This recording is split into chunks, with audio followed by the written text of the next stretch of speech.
I didn't want my family to miss out on a piece of America that's valued today and will be even more meaningful tomorrow. This is the Free Beer and Hot Wings Show. We've taken a plate and put it underneath Brett Favre's nutsack. And then, Brett, what do? I pull my out. And we harvest his pubes for you. Every pube is numbered with its own individual. And a certificate of pube authenticity. The seller says the brother didn't put the pubes up for sale sooner because he, quote, sucks at computers. Has its own certificate the of Franklin authenticity. Mint first had to send an idiot to computer school for 3 years before we could get you this incredible deal on Brett Favre's pubes. They're a value I can pass on that's too good to pass up. This is a solid, all-American value. Less than 1% of Americans will ever own this complete collection. Will you be one of them? It's time for the Free Beer and Hot Wings Show.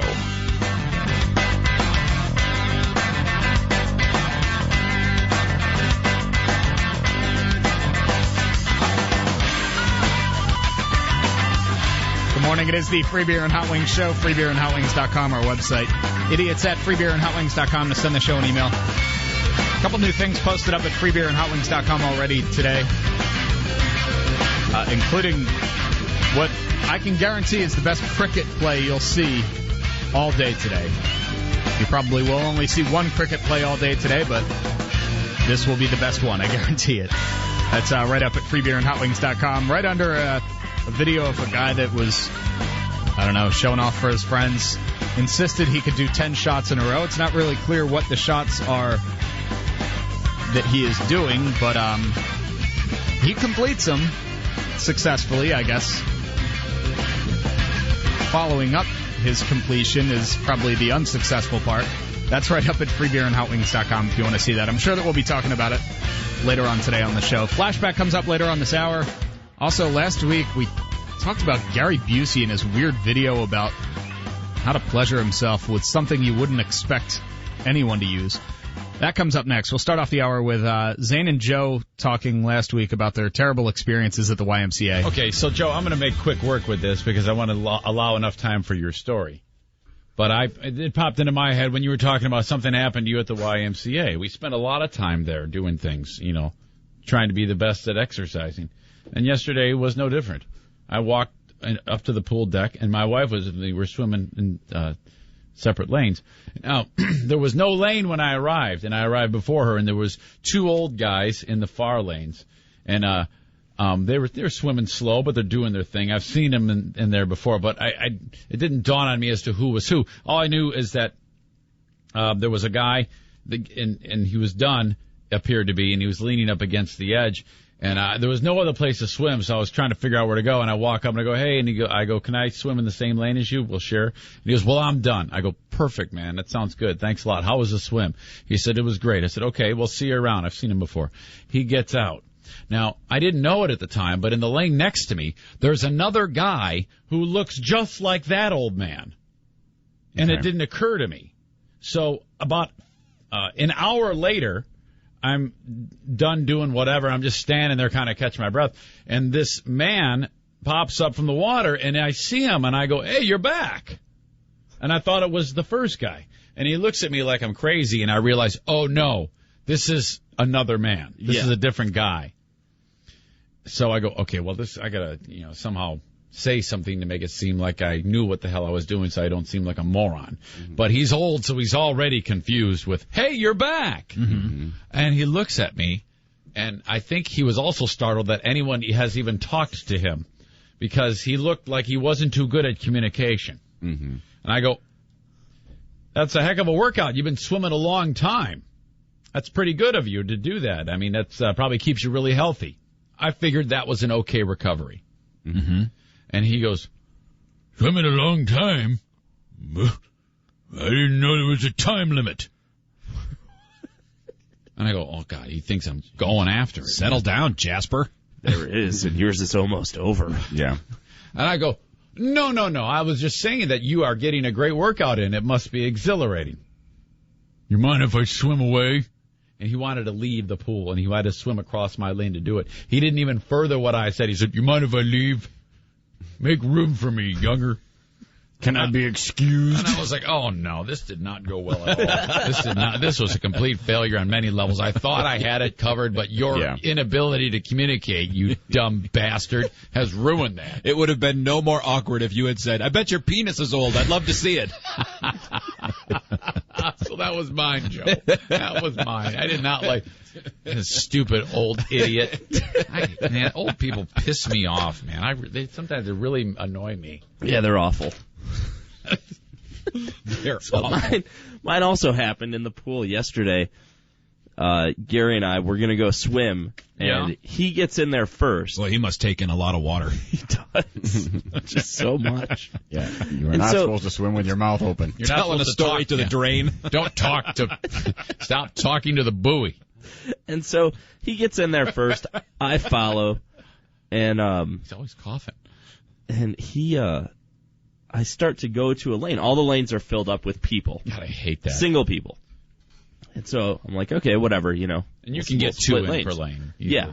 And it's not an issue. So I start to walk up to one lane, and that has this woman in it. She's getting ready to start her swim, and Gary goes, no, don't do it. And I go, what? He goes, don't bother. Don't ask her. And I go, why? And he said, well, because I started to go over to that lane, and she said, sorry, I got this one. Sorry, I got this. Yeah, one. But you're saying this is mine. Both of you are saying it's common for people to share lanes because there's limited space. In fact, last time there's some etiquette. There are some things you can do that absolutely. Yeah, I mean, in fact, last time I was waiting in front of this lane so that I could just tell the person, hey, do you mind, or ask them, hey, do you mind if I split this lane with you? But really just to say, hey, I'm going to hop in. I didn't want to freak you out. And one of the lifeguards said, just hop in. People have to share lanes here. Yep. And so, but I thought, no, I'd rather get someone's attention so they're not swimming and all of a sudden they have my crotch in their face. Yeah. Right. Yeah. If they don't know you're there, you could bump into them. Right. Yeah. Exactly. If they're not paying attention. Yeah. So I go, all right, well, that's really rude. I really want to go make her share this lane now, but whatever. You seem to be really scared for me. Okay. So I go 2 lanes down where there's a girl in the lane, and she's swimming in half the lane, which if you she's know, hugging the side. Yeah, if you know that there's a lot of people there, typically I will, and I know it seems like a lot of people just move over anyways. Yeah, okay. Assuming that someone will want to split their lane. So I just hop in, and I go, hey, do you mind if I split this? And she looked at me, and she went, Can you split a lane with somebody else? Why? What was the reason? Did she give you a reason? Uh-huh. And I said, what? And she goes, is there another guy you can find to split a lane with? And she looked over, she saw the woman two lanes down, and she went, oh, no, that's a woman. And I go, what's going it's a on? gender thing. She's not. Yeah, so what, I mean, does she think this is a bathroom? She doesn't like to be close to penis. Yeah. And I went, what is going on? And she said, I've been harassed here lately. And okay. And I was like, you've been harassed? What do you mean? And she said, I've been groped here recently. And, well, like be swimming, and then all of a sudden she feels like a bowling ball? Yeah. Uh-oh, hand shark. Yeah. Okay. And at this point, did you say, show me? No. Where? I looked at her. How? And I said, why? Why? Oh, Why? no. Oh, you didn't mean to do that. It just came out, right? No, I didn't mean to do it. But I was so, taken aback by this whole conversation. I was already like, what the hell is your problem? Why are you making this all difficult? And then she tells me this, and I go, and I said that. Of all the things you had to say, never before has one word been so offensive and didn't intend it to be. Yeah, you were at risk as soon as she said, I've been harassed here lately, even following up. Yeah. Maybe at best you could say, well, could you go swim in a lane with that woman so that the gender matches up? I don't know. Joe, now, is she the type of person that maybe deep down there is that question of why? On the surface, there's a question of why. So she's butt ugly. Okay. So she's not the choice of the discerning creep. And I go, well, did you report this? I mean, she probably got ran into, because sometimes if you share a lane, you can smash hands. That's exactly what happened. I do it all. It happens all the time. Yeah. Yeah. There's no way she was groped. Okay, because she's hideous, is what you're saying. So I go, did you report this? This is incredible. And she said, no. And then I went, oh, maybe you should have. And I put my goggles on. Nice. Did you swim with her? Huh? Did you swim with her? Yeah. Oh, good. And she was like, well, now that we had this conversation, I guess I trust you. Fine. Oh, I guess. Yeah. I guess you're not a rapist. Yeah. Well, yeah. Once you said why, with an incredulous look on your face, she knew she was safe from you. You know, the beard. Cited. The beard might have thrown her off a little bit. Flushed it all out. Flushed it out.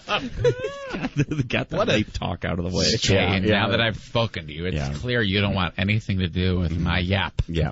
But she was so lying. This did not have nothing. No one groped her. She did not get groped. But you know what? A dumb, stupid conversation. Cry for help or something. I'll bet she thought she got groped. I bet Zane's right. At one point, they were she was crossing paths with somebody else, and somebody was stretching out to do a breaststroke or whatever, and just happened to brush along her. Yeah. Yep. That's exactly what happened. I was attacked. Yep. No, you weren't. I was so annoyed. Unbelievable. Well, you know what? For your well-being, you might have wanted to avoid her because I know. I thought of that. I would have been nervous. Yeah. The side of my body scraped the divider every single you're lap, hugging that back thing. and forth. Yeah. You're hugging. There was no way I was going to touch her. She's insane. Now, if she starts that again, say, "Don't act like you didn't like it." Then. Oh boy. Yeah. Exactly. Or you tell her to move because you've been groped before. You shouldn't have been dressed the way you were. Yeah, I've been groped. Can you imagine if you went with the opposite approach? Me too. Like as a Joe stunt, you went up to a woman in a lane and said, "Hey, I need to share a lane, and there's no lane to open with men, and I've groped a lot of women while swimming. Could you go down with her?" I'm really trying not to. I'm having a difficult time controlling myself. Even talking to you. I'm even as ugly as you are. I got to be honest. I'm really handsy. I'm known to have grope fingers. I swim with my palm open. Yep, and sometimes my pants off. What Outwigs thinks in the next segment. I swim with the shocker showing. I would have loved to have been a fly on the wall to see the woman's reaction when Joe just asked, why? Anyway, coming up in the next segment, Gary Busey gives us a little how-to on inner...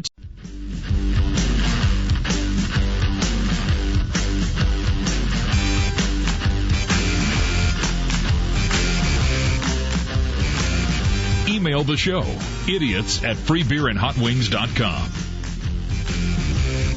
Flashback in the next segment. But first, we learned from Gary Busey about a way to pleasure yourself that most have probably never thought of. For good reason. So Gary Busey, that guy, he got in an actual motorcycle accident that, I don't know if the handlebars stabbed through his prefrontal cortex or what happened, but it was a damage, and it took away that. I only know this from watching Celebrity Rehab with Dr. Drew, that's the part of the brain that is in charge of filtering. So he doesn't have a filter, so he just says things, and it sounds like chaos. And sadly, because of that, I think otherwise, maybe he'd still be a great actor otherwise, because he was a pretty good actor and always a little weird before that. But there are a lot of actors who are a little weird. But now he's largely just weird. Like they said when he was on Entourage, I heard one of those guys saying they didn't write a script. They just brought him in, would say roughly what they wanted, and they'd let him be him. He was playing himself anyway, so if he acted weird, so be it. Just be Busey. That's the way he was. I just came across a picture recently of Billy Kidd and myself and Gary Busey at the IMZ studios in Knoxville when he visited on behalf of a prison ministry. A prison ministry called the Philadelphians, an organization that goes out and ministers to, he was in this real God phase, Busey was. So he partnered with them to talk about, it's a really noble organization. Yeah. Well, he shows up there, and he's in the studio. Now, I have no idea about anything weird. All I know is this guy was in one of the Lethal Weapon films and was really good as Buddy Holly. Yeah. Nominated for an Oscar. And he was in some movie with Steven Seagal. And, he's screaming at people in the coffee area, And then he before he's even on the air, and you knew he was a problem, and then he goes in there, and the woman from the organization, the Philadelphians, she starts talking to him like he's a child, and she says, now, Gary, the guys want to talk about the Philadelphians, but they also want to talk about you and your acting career. She obviously got it. They bring him on to, use his personality, his celebrity, to get the radio interview, and then move forward with talking about whatever it is you're talking about, in addition to you, which people were interested in. That's how it goes. Well, the whole Radio Row at Super Bowl is set up that way. So she's partnering with him. She says that, and he screams her down in front of everybody off the air. With 10 seconds left in the commercials, Billy turns on the microphones. She's sobbing uncontrollably because he hurt her feeling so bad. Oh, no. And we go, all right. Billy introduces Gary Busey. You can hear this woman sobbing in the background. They had to get her out of the room, and then he I didn't know what the hell was going to happen. And I actually said, okay, here we go. Yeah, I guess we're off and running. We didn't reveal in the air what the hell happened. We should have. Yeah. We should have sold his stupid, damaged brain ass out. Hot Wings and I had that because we weren't working together yet. We were rivals. Yeah. And we turned that interview opportunity down. And I regret doing that in hindsight. Yeah. And if we had been in the stage of our career like now that, then that we are now, I think it would have been a better interview. It would have probably. Who do you think you are? What are you doing? Come on, man. And he might have just said, I don't know. Yeah. I don't know. Or he might have gone crazy. Yeah. Seems like he's a powder keg. So where do you want to go? You got several places to choose from, Fieber, in the rich history of Busey's freakouts. How about Gary Busey directs his own interview? Someone was coming to interview him at his apartment. And it was supposed to just be, well, Gary, tell us about whatever going on in his life. But he wanted to direct his own interview. This is a strange setting. It's just him and the camera person and the interviewer. Go.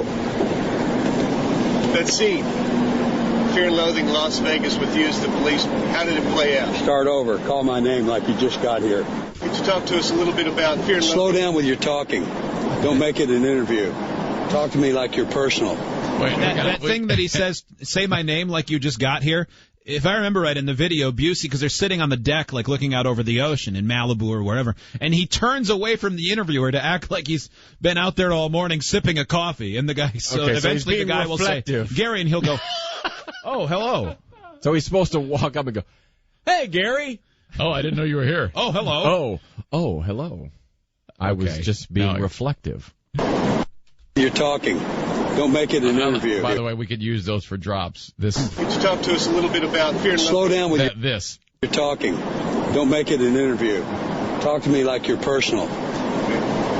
Like you don't interrupt me, Wait. You got to get my attention before you ask me the question. I'm giving you a scenario here. Give me something to work with. Don't just shoot questions at me or I can't do it. Here's the deal. I'm just sitting here. I'm out here by myself. You come in and you say, Gary, and I turn and look and sit up. And you introduce yourself to me and tell me what you're doing and ask me if it's okay. Right. That'll be good. Gary? Hey. I'm here exploring the writer and the personality. What is your name? My name's Tom Thurman. Tom Thurman, nice to meet you. I'm Gary. Gary, nice to meet you. I know that. Thanks for joining us. I called you Gary just walked in, huh? Yeah. You got this lavalier. What's this for? Just to have two different versions of it. Good idea. Okay. Gary?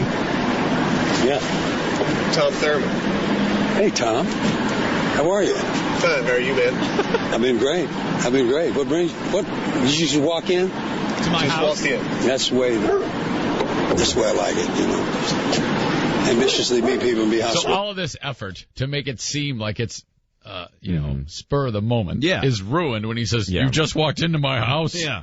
I like it when people just walk in with a camera and two microphones. You see, and interview me. That's Tom Thurman like it. Say, Gary, you're shooting for this whole, this vibe, but it's ruined by that line right there. The fact that they'll be able to understand that I'm just barging into your house. So why are we doing this charade? What's going on? I'm That dog is barking. That is not my dog. It's an honor for me to be here to discuss our top story tonight. Our top story tonight. Hunter S. Thompson. Oh, God. Mm-hmm. I hope the interviewer said, well, Gary, we're out of time. Thanks, though. Appreciate it. Well, that was one of our favorite clips from the good old days. In spite of the snotty email from someone who said, this is old. I already knew about this. Can't believe you guys just heard about this. Yeah. Okay, thanks, breaking news. Anyway, Busey has a new clip that the reason we play that. This is kind of gross, by the way. This might make you uncomfortable, what Gary Busey has to say about an inner tube and pleasure. Yeah. Do we need any more descriptive discussion to set this up? I don't know if there is anymore. I mean, it's... Okay. He wants to talk about how to satisfy yourself sexually with an inner tube. Yeah, an inner tube. Mm-hmm. And he has a detailed explanation. We're not playing the video. There is a video for this. Another fun way to use inner tube romantically is when you're on your own. It's when the inner tube is flat. Cut a hole in it about this big. And then go to the Marine Supply Office Depot. The Marine Supply Office Depot? Is that a chain store? Yeah, that's Marine Supply Office Depot? It's a little bit of a cumbersome title. Do they have an easy button I can press? No, that's something entirely different. Yeah. That's entirely different. And get some of this rubber hosing that you can put around the hole of the inner tube. So what you do, you insert yourself. That's a phrase you don't ever want to hear Gary Busey say, insert yourself. Yeah. Mm-hmm. I don't know why. Unless it's followed by into a crime drama. Yeah, or into the front seat of the car. Yes. But the word insert, I think, should be a 4-letter word. It seems to work so graphically. Mm-hmm. Yeah. What you do, you insert yourself, your pleasure body parts. Your pleasure body parts. Yeah, okay. All right, I'm following. Into that hole on the inner tube. Did he just do it? What is this noise going on? Did he just engage a dolphin? He did. He did it. He jammed it right there. Oh, my God. Joe, did you watch this video? No. I'm going to now. Joe's face-gasm. That hole on the inner tube. And then you can... I don't know. It sounds like he's at Industrial Light and Magic, and they're making new sounds for Ewoks. That hole on the inner tube. And then you can push and pull the inner tube and just smile. Just act like nothing's happening while you're under the inner tube on an auto shop honeymoon. And that way you can pump that inner tube from the top of the river to the bottom of the river. Okay, so this is something, he's not just suggesting do this in the privacy of your own home, but go out to a river or a swimming pool and do this so that you can be a super giant creeper. Okay. So that's weird. No wonder Meatloaf He's got a plan for women, too. Okay. The female can have fun with that insertion, too. Only... Mm-hmm. Yeah, I've heard that. Thank you, Dr. Science. What they do, they put one of those things that are battery charged, and it's sticking out of the inner tube, and they insert themselves on that thing, and they'll be going like that down the water. Everybody gets happy. Everybody will be sending Christmas cards to the inner tube company. Because the good thing about that is that the inner tube won't get pregnant, nor will the woman. I don't know. It seems like you're... I feel like seems really complicated. I feel like I just got sexually harassed. Yeah, I know. I do too. Thank you, Gary Busey, for teaching me how to build my own sex machine. For the record, I don't think they'd be happy with the inner tube. In the scenario specifically that he set out with the women, it's not the inner tube that's doing the job. That's merely a flotation device. Yeah, you're using it as a mounting area. You can still see that Busey video posted up at freebeerandhotwings.com.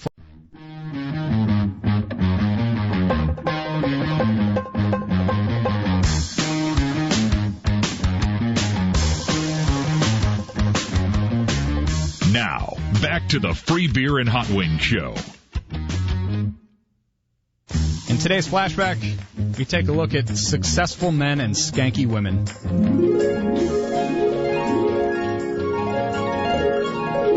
Going to need some women to call in, and probably guys, too, on this. 1-800-947-3979. I saw it's a follow-up to a letter to the editor for the Dayton, Ohio newspaper. Yeah. And a woman named Kathy had written a letter And she was lamenting the fact that when she was in high school and college, she had always taken great delight in knowing that the best guys, the ones who were going to, in her words, go on and be successful and have nice houses in the suburbs, would never end up marrying the skanky girls who threw it around to everyone in that time. Okay. Yeah. And she was lamenting in her letter to the editor how disappointed she was that she was completely wrong. Quote, boy, was I wrong. I still shake my head when I run into one of the skanks from school, and she's living this wonderful fairy tale life because she found a rich guy who only cares about how good she is in bed, not what kind of morals she has. Mm-hmm. Okay. A lot of women in the Dayton, Ohio area do not like these comments. Okay. They find it offensive on several levels, including the idea that you can only be a successful man if you buy a nice house in the suburbs. Yep. And not to mention that anyone who had premarital sex with more than one partner is obviously a skank. Her words. Yeah. That's her words. Right. One person wrote, Kathy thinks being good in bed makes a woman less deserving of a rich husband or a nice house in the suburbs. I got my rich husband and my nice house because I was willing to communicate openly and honestly about all things, including sex.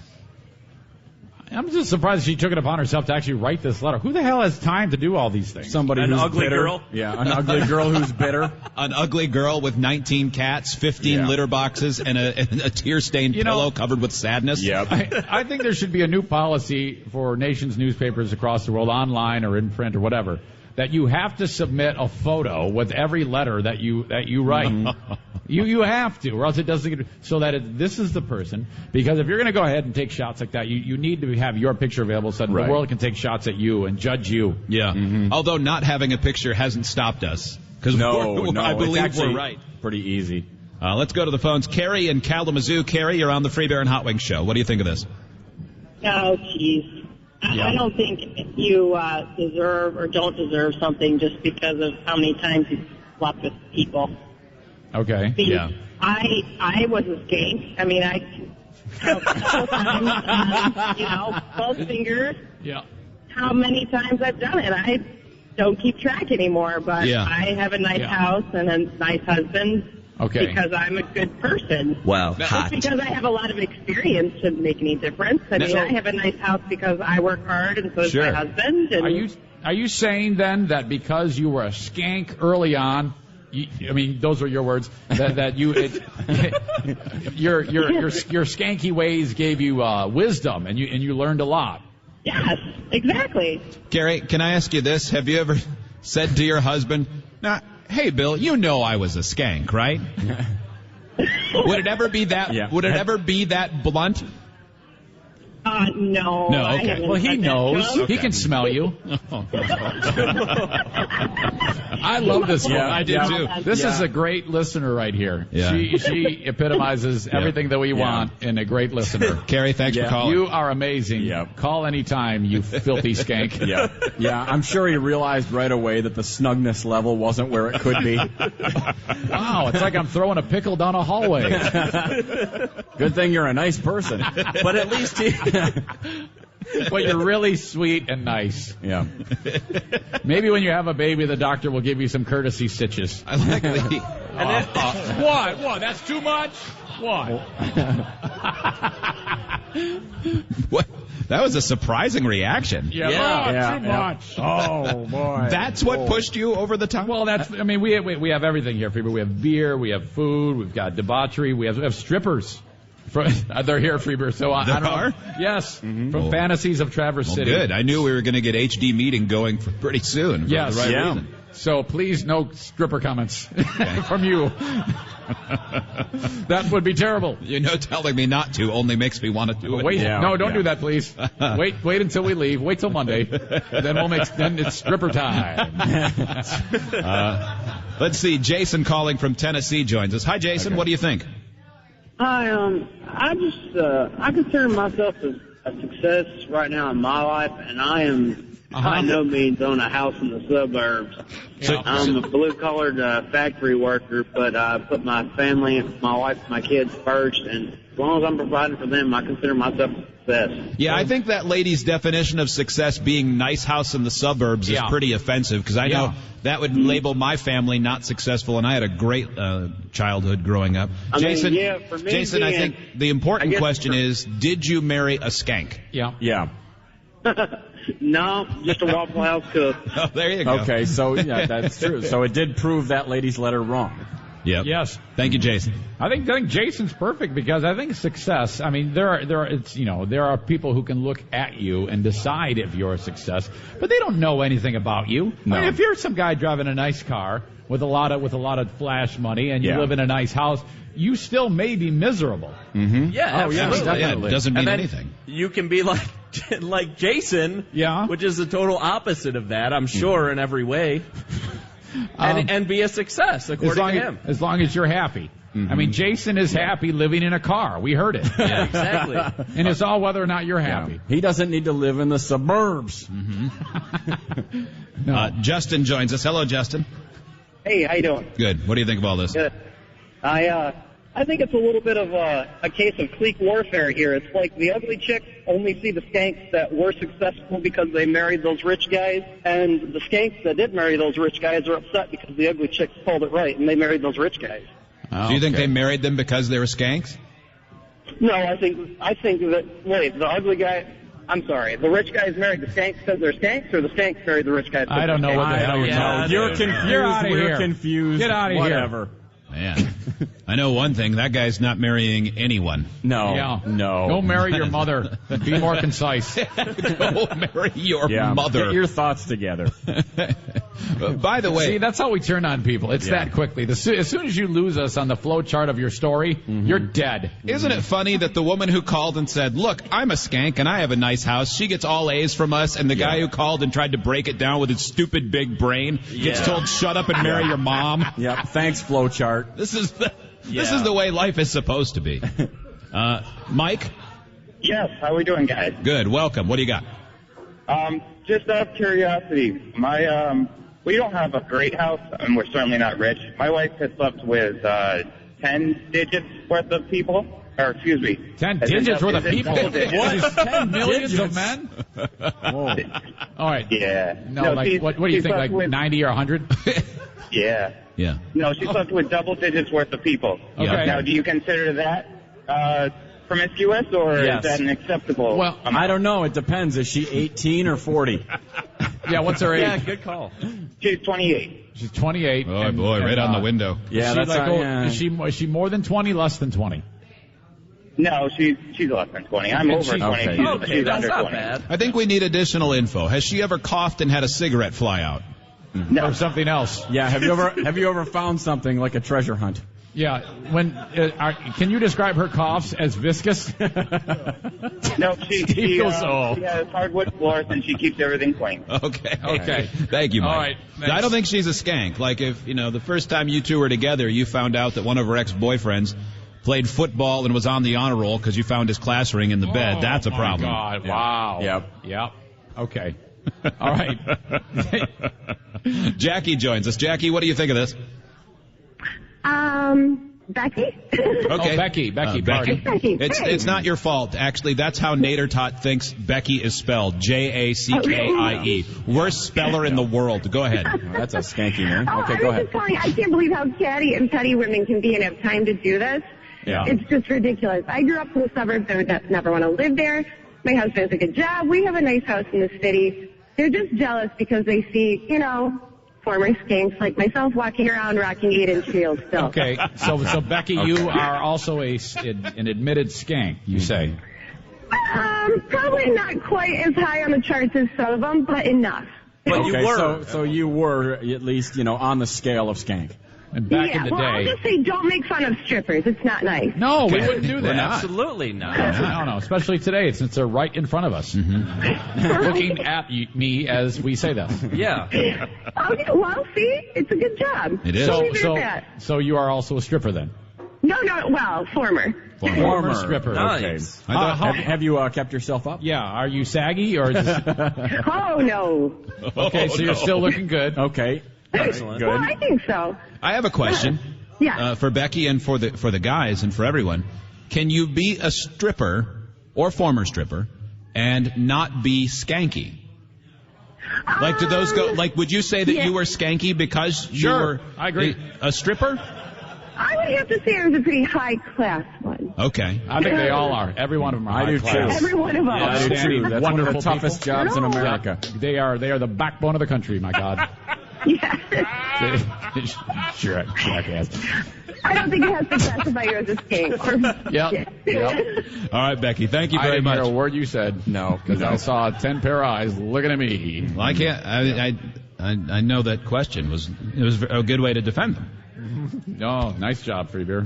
Well played, my friend. Yeah. Backbone of the country. Yep. Oh man, this topic's taking a strange turn, because now we're getting women who are calling to ask us if they're a skank. Oh, awesome. Oh, okay. Well, now we're getting into something we can now we have judge. A brand new segment which we will do for the next 11 days called Am I a Skank? Yeah. This is fun. I enjoy this. Okay, yep. All right. Okay, let's bring in the next potential skank. Juliet in Tennessee. Hello, Juliet. Welcome to the Free Beer and Hot Wings Show. Yes. Welcome. Skanky name. Maybe you guys could wait until she gets to say hello. Shut up, Joe. Hello. Yeah. Juliet, what do you want to know? I was just wondering what number exactly makes you a skank. What are you at? We'll say 10. No. Okay. How old are you? Yeah, how old are you? 25. 25. Okay. How long have you been sexually active? Yeah, if we may. I know this is very blunt. Very personal. Well, it's important. It is. I mean, if she's only been sexually active since she was 24, then yes, she's a skank. If you've spread that 10 out over the last 20 years, right? 20 years. Well, I was not 5 for sure. We'll say like 9 years, maybe. Okay, so a little more than 1 year. 9 years. Okay, well. Okay. Well, there's no doubt you started off early as a skank because you were pretty young to start. Okay. That's early? Wow. It was for Hot Wings. 16. Oh. Okay. Well. I don't know, Juliet. I mean, are they the type of love them and leave them situations, or were they meaningful? And were you emotionally involved with each guy, or was it just love them and leave them? I was kind of half and half. Okay, that's good, actually. Yeah. Because if you got emotionally attached to each one, then you're a crazy skank. Yep. Exactly. Yeah, then you're clingy and weird. Yeah, 10 guys in that amount of years. I would argue, guys, that if someone is, in other people's views, skanky or not skanky, has more to do with other things beyond sexual partners. Oh, yeah. There's no doubt. There's no doubt. Other factors. Juliet, thank you for calling. I do not think she's a skank. I don't either. We did get this email wondering if when Zane says strippers are the backbone of America, is backbone one word or two? All right, those questions aren't supposed to make me think. I have to think about it. So, this is terrible. You can go to freebeerandhotwings.com. There's a variety of things that are up there from today that weren't up there yesterday. And, of course, there's a lot up there from yesterday. The alleged Starbucks model, who wasn't. Chief amongst them. Yeah. One of the biggest things that people were visiting was something we intended to talk about today. Yep. As far as visits to the website go. But Joe went viral yesterday. Joe and a bunch of his friends. Some of the friends we've talked about on the radio show. The groom, quite horribly. But yeah, a photo from that wedding went viral. Joe, you were on the homepage of Reddit yesterday. I know, that's wild. It's a great photo. It is. It's an awesome idea. When I see stuff like that, I kick myself for not thinking of it. Was that Ryan's idea? Yeah. He's pretty sharp. Yeah. Yeah, absolutely. To think about that before you take the pictures. Yeah. He has amazing high points and amazing low points, that guy. Oh, yeah. He's very weird. He's so weird. You can see it at freebeerandhotwings.com. You may have already seen the photo of Joe. Yeah. Because it went viral. You can see it at freebeer.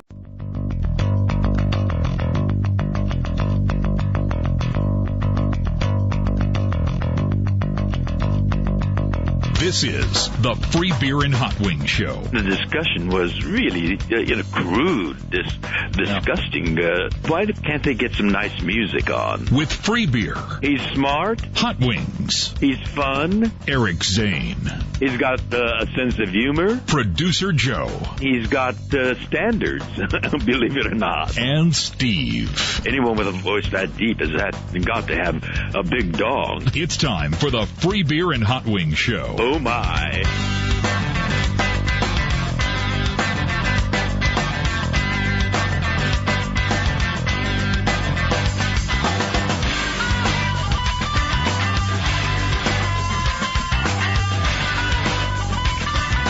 It's Thursday. It's the Free Beer and Hot Wings Show. Free Beer, Hot Wings, and Eric Zane.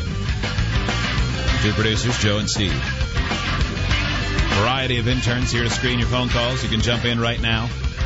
It's the I Can't Wait to Talk About Blank segment. If you have something burning on your mind, a question, a comment, you need some help, you want to talk about something we talked about, maybe something we didn't talk about, now's your chance. 1-800-947-3979. Please talk about the producer Joe wedding photo. Joe went viral yesterday. How many people do you think have seen the picture as of right now? Anybody who's gone to the homepage of Reddit, which is a huge online community, and clicked on it, they've seen that thread. Wow. We started getting emails when I went to bed last night. There were a few emails to our show account from people saying, this looks like Joe, from a variety of places around the country.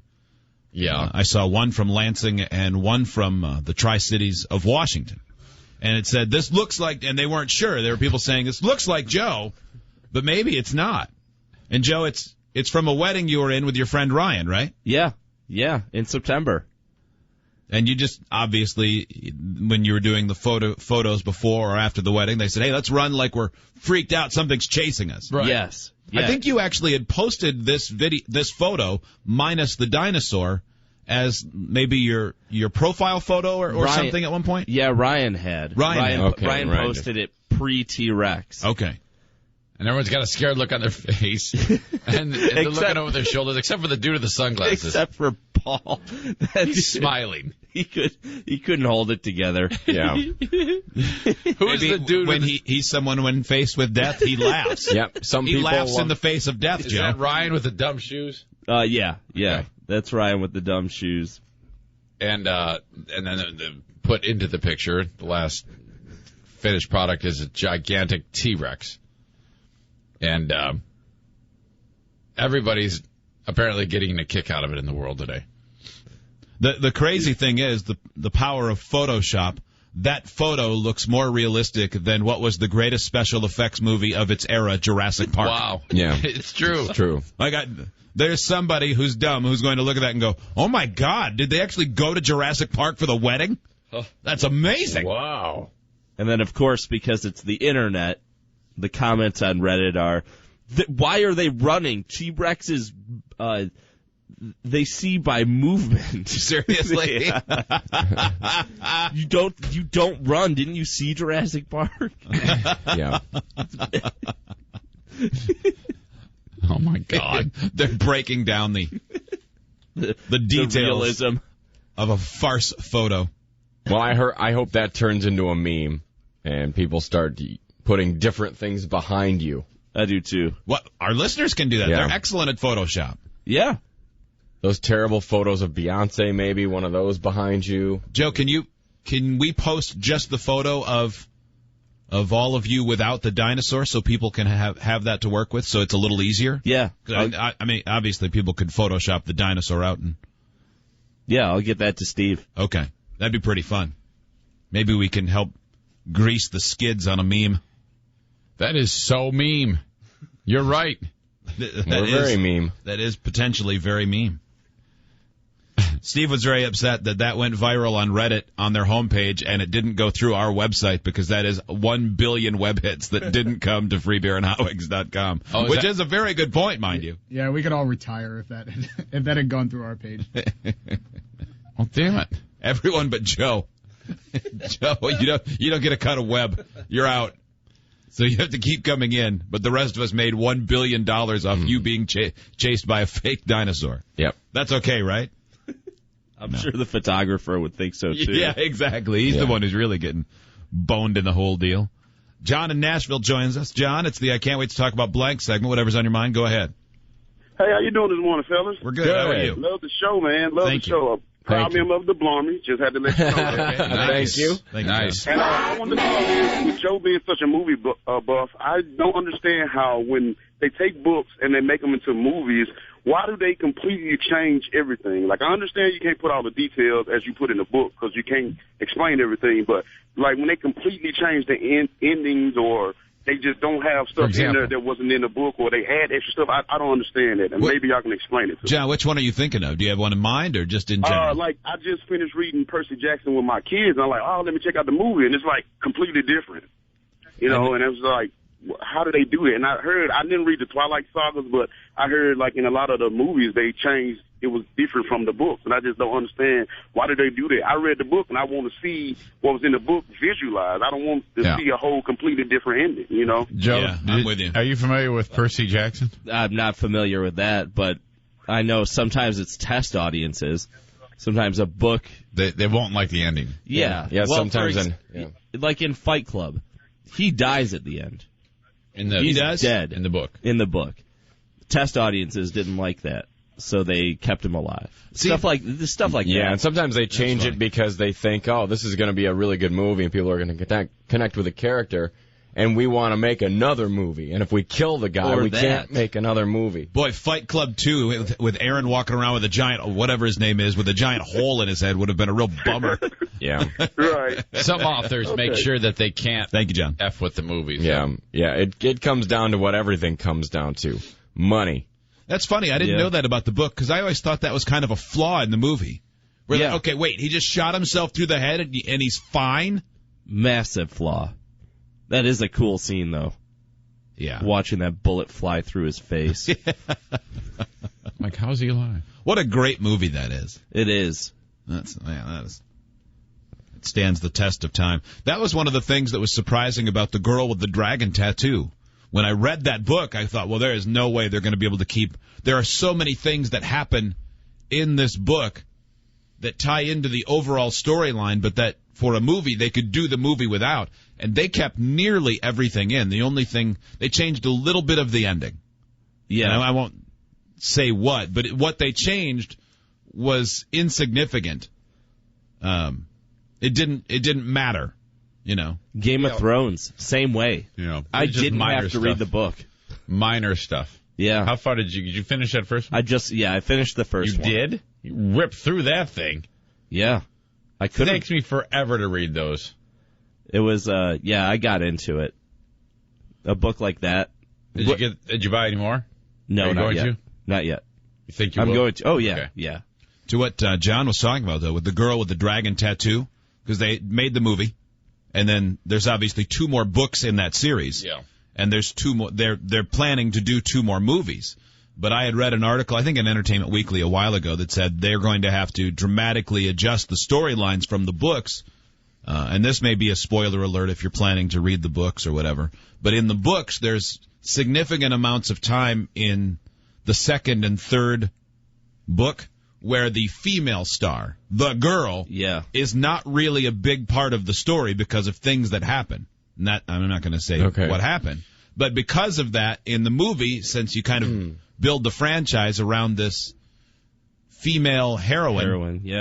They could follow the same story and it still ends up working out. But in movies, people aren't as patient as they are in books, I think, or whatever it is. I saw the Dildo Fest in both films, in the foreign film and the version released here. The foreign one's worse. Is it? Yes. Well, that's hard More to graphic? imagine. Yes. Wow. Oh, I don't.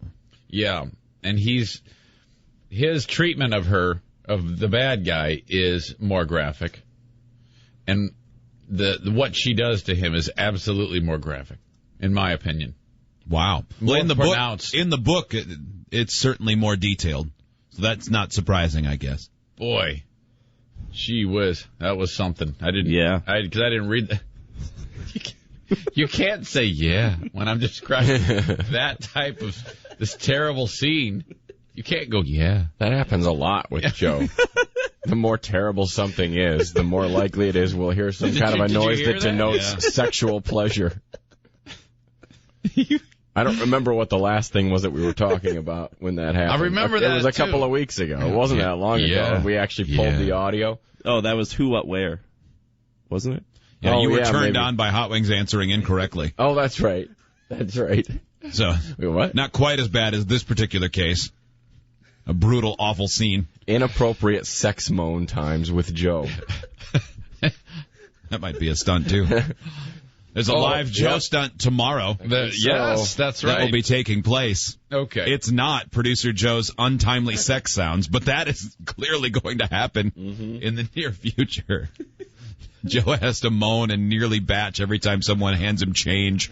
Yeah. It turns out we could have sent him to do that without actually having a goal in mind. Yeah, Joe, just go out and talk. Yum. Yummy.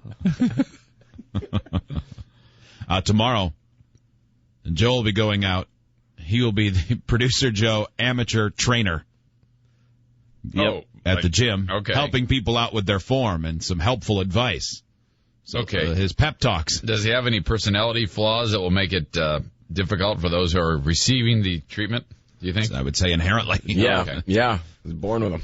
Oh, wow. Yeah, did you hear him? Yep. He moans when people talk about things that aren't sexy. 1-800-947-3979. Craig in Lansing. Hello, Craig. Craig. Hey, buddy. Hello, hey, Craig. Good to talk to you, man. Yeah, really? That's a good point. No kidding. I hadn't thought of that. You want to? Hey, okay. Hey, Craig, we'll see you later. Thanks for calling. Thanks. Okay, buddy. See ya. Oh, well. And so it ends. Yep. That's enough of him. Up next, it's one of those stories where somebody gets fired, and now a good portion of the country is going to be pissed off on this person's behalf, and I assume they'll eventually be given their job back and probably some money as a way of saying they're sorry. We'll tell you the story and see if you are amongst the people who are upset by that, because it's kind of a screw job what happened to this guy. I think. Okay. I think most people will think he did the right thing. In fact, he has said, I would do it again in a heartbeat.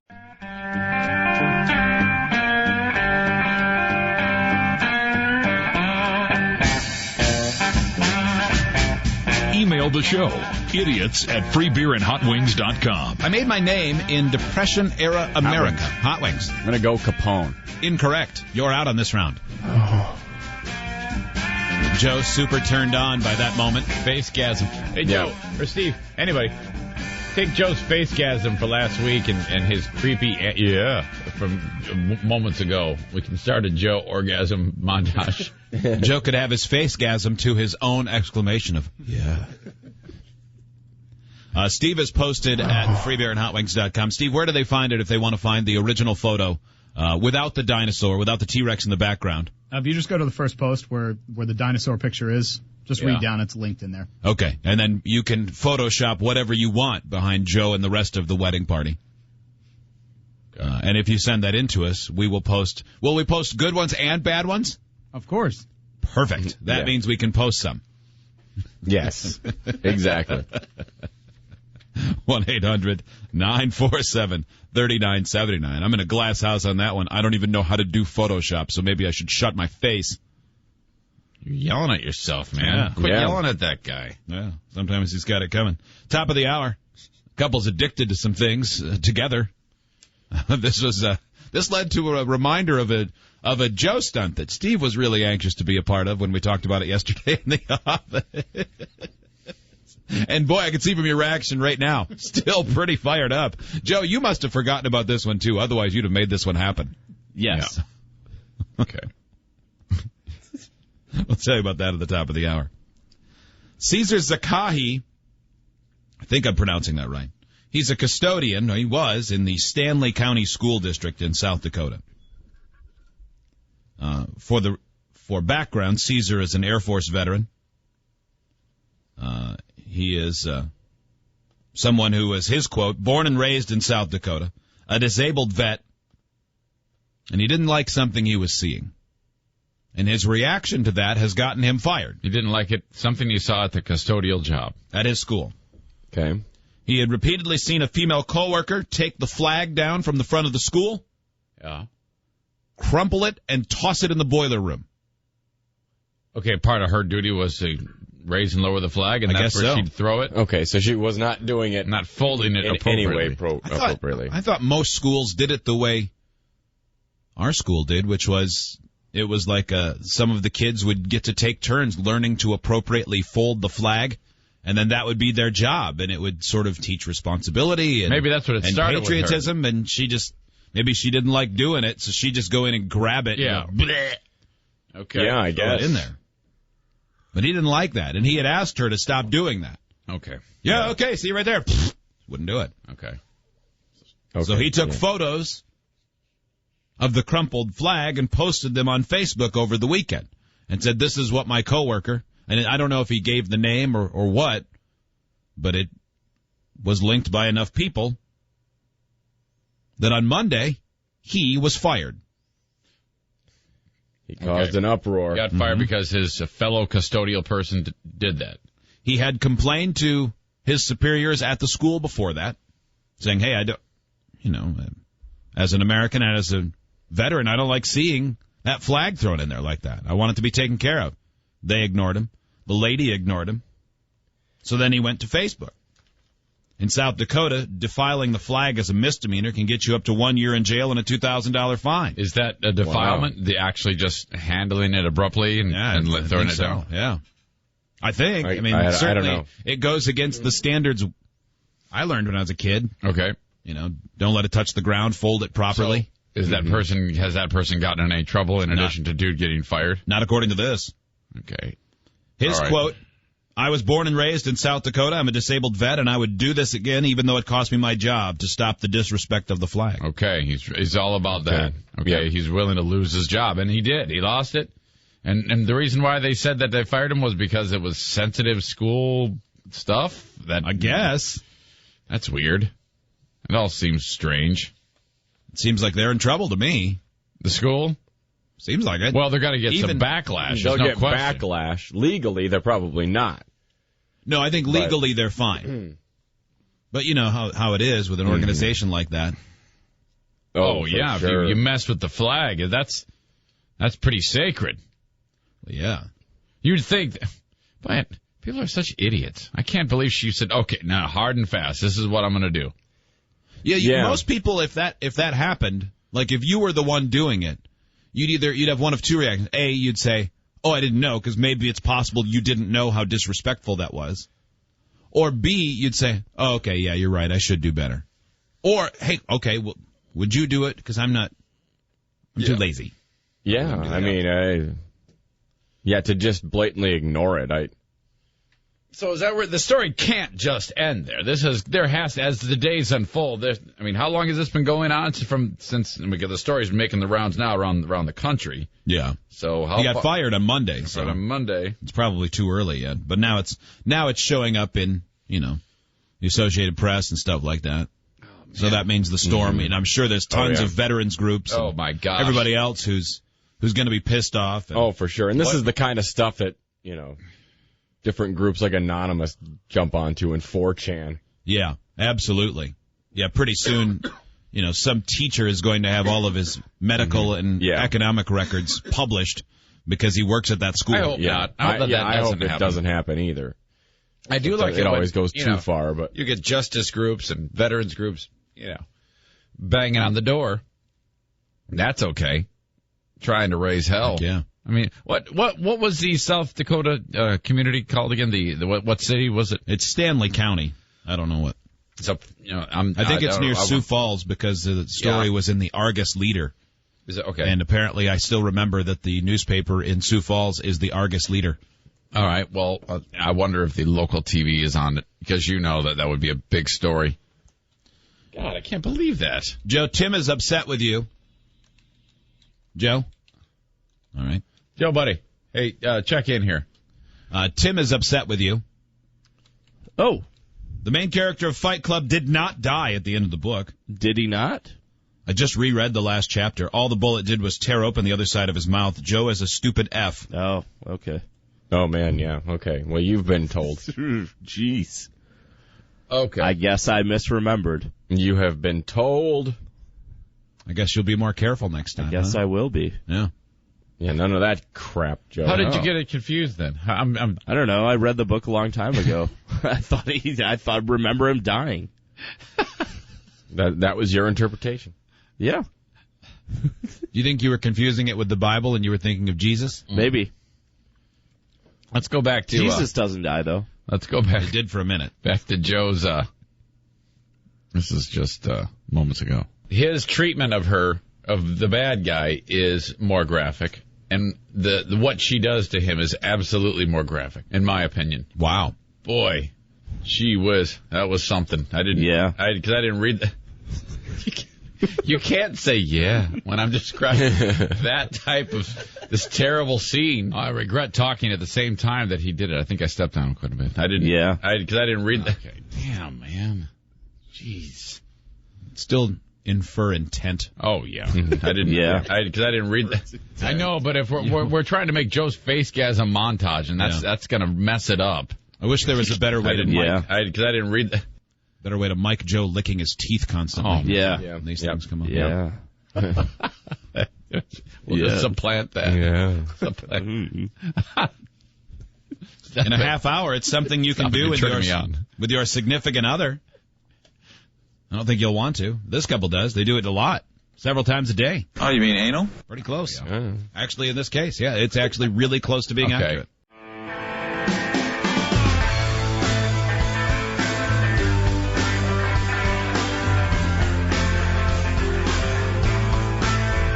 Email the show, idiots@freebeerandhotwings.com. Is that girl hot? Does she have dreads? Yes! How can you do that? Yeah.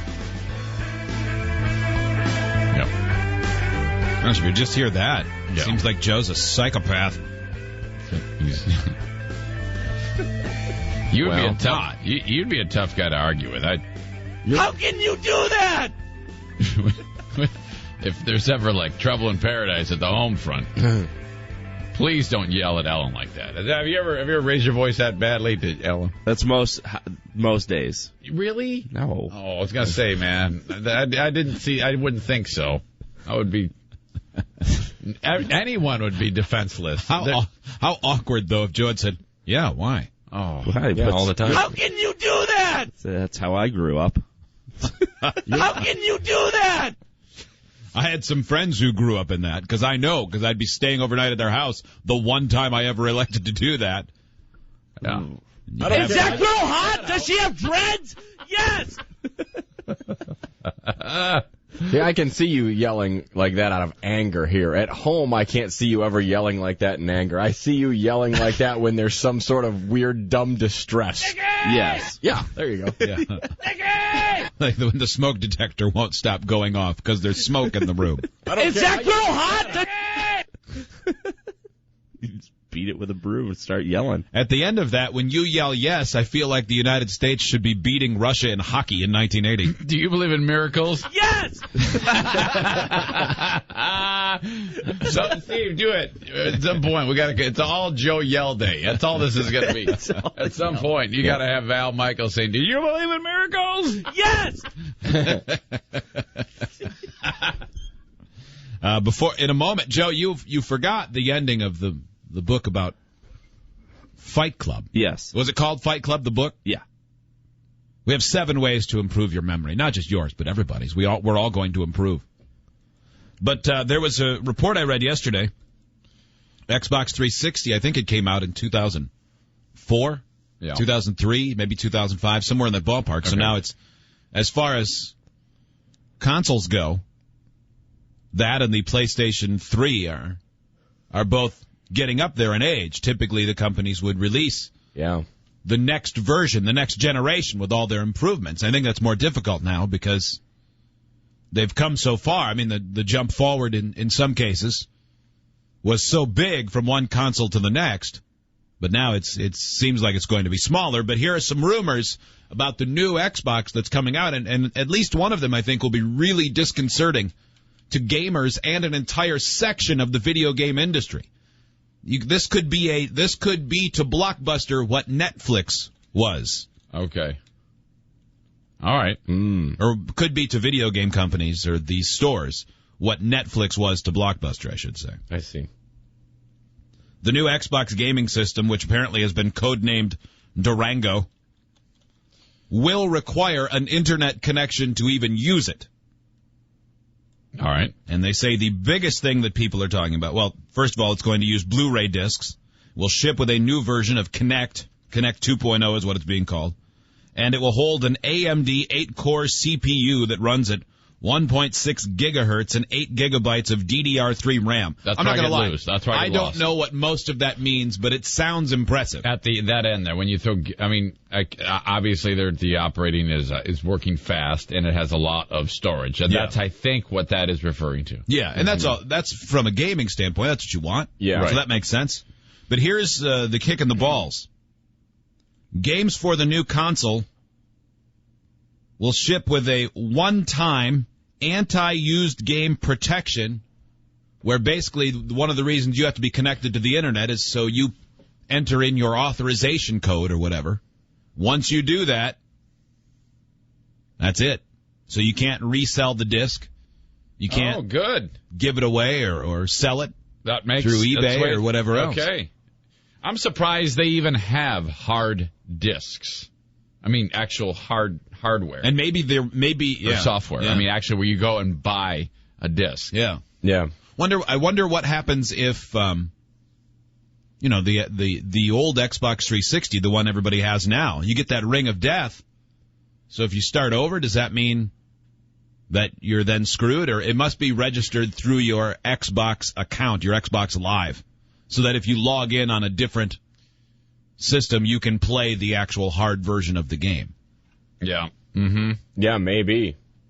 But that's bad news for all of those video game stores that, their whole existence is mostly selling used games. Most of them sell new games as well, but they make the bulk of their business. Like the used ones and previously played, things like that. Yeah, that's big business. Well, maybe there's some way they can, that Microsoft can corner that so that people who sell those can unlock it at some point for a fee, Yeah, maybe so that they get a piece of that second hand. They're going to if they can tap into it, any way they can make money. I seem to remember the video game companies trying to, or maybe having a lawsuit before, maybe somebody else knows. About resales? About resales, because technically it's still their product, but they're not getting any percentage of the money when it's resold. I seem to remember there being something about that, but I might be completely crazy. But if you own a chain of those stores, been making good money on that for a long time, and all of a sudden you look at that and you go, uh-oh. My God, I never thought video games would pass me by where I wasn't interested. I never thought that would happen in a million years. Because my son has every single one of these, of every new game that comes out. I mean, whether it be Halo or Call of Duty or whatever, he's good. Mm-hmm. He's really excellent at them. And I'm just like, God, I would rather, be doing anything right now than, you know what I mean? I don't know why. Even any of the sports games that I used to play, I'm like, oh, God, I am so not young anymore. I am so ancient because I'm not interested in the games. I would still do it every day if I could. No question. Oh, my God. Assassin's Creed 3 has been sitting on the table next to where I sit often while I eat dinner. Time has kept a month. See, that's how it started with me. I lost time. And when you lose time, you stop playing it. And then eventually you forget how much fun you had. Yeah. It took a little while. Yeah. But I used to, oh God. I used to play it all the time. And I'm like, why bother? I'm so far behind.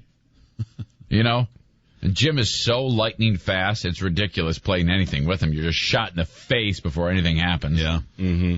There's a Grand Theft Auto 5 coming out, and I think Henry will be 18 months or so he should be ready to start playing, so we'll be able to spend some time. There you Probably. go. Nico, is that his name, so. Nico, the main character? Nico was the last one. I think this one is a new character. Okay. Who's retiring from the mob. Oh, yeah. My son was playing that yesterday. Him and I were shooting some cops, man. He actually did pick it up and say, hey, Jim, let's go kill these cops. See, it sounds terrible to say it, but that's part of the game. We killed an entire police force, Joe, yesterday. Because he was playing it. I go, all right, I'm going to try. I'm going to shoot some cops. This guy who's minding his own business, watching the street, and hey, take this, whammo, right in the face. Cops, old ladies, women. That game was great because you could go up. At one point, Nico could get a new apartment in Liberty City. Yep. And go out onto the patio and sit there with a sniper rifle and just shoot people from down this. You could aim at drivers and then their car would go and smash into the building. And when the police started coming, okay, well, it just so happens that in video game world, you can carry 1 billion weapons in your backpack. Right. So I will put the 4-foot-long Kalashnikov sniper rifle or whatever it was back into my imaginary backpack, and I will pull out a 5-foot-long rocket launcher, and I will down your helicopters before you can even find me. Yep. Now I want to play again. You see? Okay, that one little brief thing we did yesterday, and this discussion has made me realize that needs to be part of my everyday life. Yeah. I need to shoot cops in video game mode. That sounds bad. And quit. You know, I don't want to hear a single word from one person saying, what do you do, cop kill? No, it's a video game, okay? Yeah. And I am a cop killer in video game world. The cops are more fun because they fight back. The citizens just run, and it's no fun holding down whatever button, the turbo trigger, so you can catch someone while they're looking over their shoulder going, In Nico's world, there is no gun control. In that video game world, it should be that way. Brian joins us. Hi, Brian. Hi.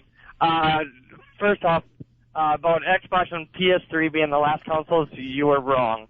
The last two remaining consoles are Xbox 360 and then Nintendo Wii, due to the fact that Sony renamed the PS3 an entertainment system. Okay. Wow. Well, that is a big revelation there that you pulled out for us. That is good stuff. That is good clarification. Okay.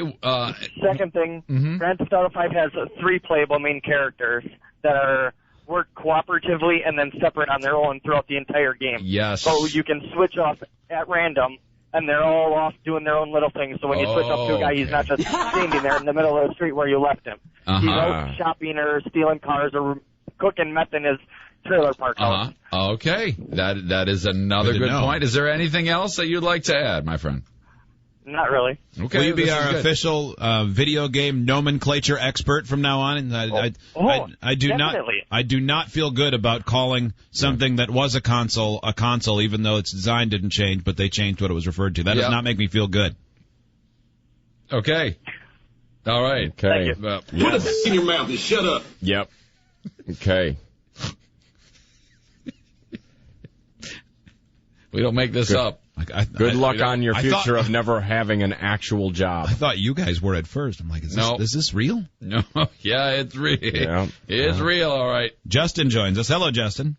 Hey, guys. What's going on? Not much. Hey, I just wanted to comment on if they decide to stop doing used games, that's just going to hurt their business because it's easier for me to go to the store and buy used games than go on, like, Xbox Network and buy that same game for, $60.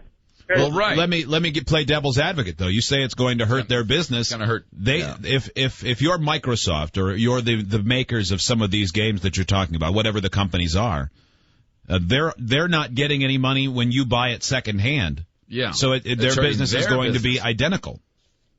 It's just that different companies getting their business hurt. I'm not saying it doesn't suck for people who buy games secondhand, including me. Yeah, the consumer is getting screwed. But I can see why the company that creates it and distributes it is saying, hey, you know what? We'd like our share of that. So, yeah, Justin. I guess the only thing they could really do is instead of selling it, $60 downloadable, they should lower the price because they really don't need to sell it at $60. Yeah, but that's what the market bears, man. I agree, though. But if you're, part of the $60 when you spend that is it's yours. And you can do whatever you want with it after that. If you want to resell it, you can. Yeah. If you're taking away that right, then the price should be lower because you're basically renting it. You know, there's no reason why I should go to a car dealership and spend $30,000 on a car I can't resell because GM still owns it. Yeah, that doesn't make any sense. Sounds it's like mine. I bought it. That sounds like enough logic to base any type of a class action lawsuit, and I'll bet someone is going to think about that. Probably, it's mine. Yeah, you know. Rick from Albany writes, for the last few years, many of the EA games, the online portion had a one-time use code. So, like, if you buy, now that he mentions that, I remember that, like if you buy Madden or the NCAA football or whatever, if you want to play the online portion, you had to enter a code that would come in the manual or just tucked inside the case. And then if you bought the game used, you had to pay $10 to get access to the online portion of the game.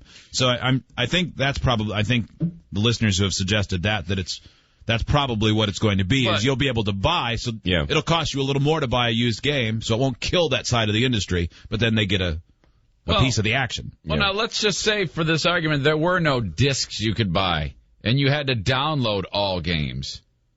If you buy a game and you download it, does that not make it so you can't resell it? You can't resell something you're downloading. You're not getting a physical product. Right. Yeah. Eventually, the industry's going to go to that. You'd think so. Yeah, so I would that's think very so. similar to anyway. Very similar. It's sort of like the music industry has somewhat migrated to the whole theory of renting music as opposed to owning it with things like Spotify. That's what's going to happen. So maybe that's what it'll be. Change again. And maybe at some point where you just pay. I want to pay $50 a month to Microsoft so that I can get access to any video game that is available. I wouldn't be surprised. Yeah. Then they'd have to pay all of that. I don't know. You'd have to pay. Yeah, I mean, who knows how that would work? But yeah, I mean, I assume it would be no different than having cable, or downloading a movie, streaming through the internet, as opposed to going to the store and buying the Blu-ray. Yeah. Do you want to spend $25 because it's something you may watch 1,000 times, or you're going to watch it once, so you're going to spend $5 and just rent it? Up next, it's a story of a couple who does something so much together that they ended up on Is it My Strange Addiction? Okay. But maybe it's something for Joe and Steve to do together. I know Steve brought that up yesterday in the office.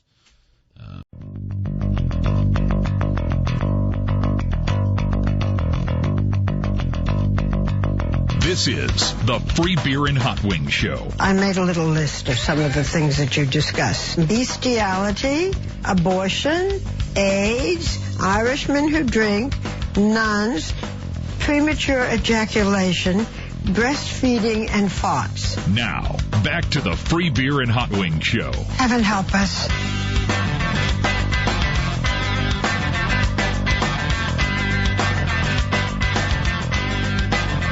Free Beer, Hot Wings, Eric Zane, your three hosts, two with dumb names, as you know. Thanks for giving us a try wherever you're listening today. New areas where we've been on a long time. We got a great email from someone. In fact, I need to share it really quickly. Oh, yeah? Because he has listened in 3 different listening areas. Okay. And it's one of those where it started when he was in middle school. Oh, man. One of the listening areas, he will not be able to listen again. Yep. Oh, yeah. That's you'd be surprised. We don't. We're often on the chopping block in one of several places. We just don't mention it. We only tell you typically most of the time when we add stations. We don't tell you about when we get fired. Yeah. But it happens all the time. Well, unfortunately, a lot of times we can't tell you until we're gone, and then it's kind of pointless. And if we're constantly going on the air saying, we got fired, it sounds terrible. We did reference the New Hampshire one, because that was that was the worst of the worst. Yeah. Now we're back on the planet. When the Hawk fired us. But, we were so pissed off about that. That really bummed us out. Thank God they put us on 100.1 The Planet. And now we can go ahead and commence to kicking the Hawks' ass. Mm-hmm. But for the rest of them, we just kind of ignore them because we're usually it would make no sense to constantly be talking about how we're doing terrible. Mm-hmm. But so for the most part, the story's good. There's a couple where we're going away. Yeah, can't say. Mm-hmm. No, just don't. One of them, I think people are going to be really pissed. The other one, I don't know that anyone will miss. Yeah, so who knows? So Niles writes this email. He says, I know you guys probably get these sorts of emails a lot, but I love your show. Fact, we don't get a lot of those. I started listening while I was in high school, where I traveled 25 minutes to beautiful Flint, Michigan every day. Yes. I listened on 101.5 The Banana, or Banana 101.5. After high school, I played junior hockey in Vermont. Oh, no And listened kidding. to you on the Fox every morning on the way to practice. Okay. Not anymore. We've been replaced by John Boy and Billy. And that is a first of all the things. Can you believe it? That's a Southern show, John Boy and Billy. Mm-hmm. And for it to be on up in the Northeast is going to be a tough go for those guys. Yeah. That is a mistake. Yeah. That's one thing to replace us, but if you replace us with that show, typically a south of the Mason-Dixon line show, that is going to be a struggle. And I think there's a lot of shows from the South that will work in the North. I just don't think that's one of them. No, because it's a terrible show. And I mean, it really is. Good. It's just not funny. Are you kidding me? It's a dopey show. That show is skits and wacky songs and things like that, and that I guarantee you will not work in the Northeast. They will beat your ass. Yeah, they changed format too, so that they did. Yeah, it's now a country station. In Rutland, and that's why that happened. I mean, they flipped the whole format, so we weren't going to. And anyway, we still work with those owners, don't we? Yeah. Okay. Yeah. So Niles says I was listening to you every morning on the way to practice in Vermont on 101.5 The Fox. Now I play in Canada, and unfortunately, no free beer and hot wings on the air up here. In the summers, I do work in Holland, Michigan, near Grand Rapids, and I listen every day as well. Big fan. I love how funny you all are. You guys tend to be harsh on some callers, but typically it's justified. That's what I believe sets you apart from the other good morning shows. Thanks for providing great entertainment, and take care. Thank you, Niles.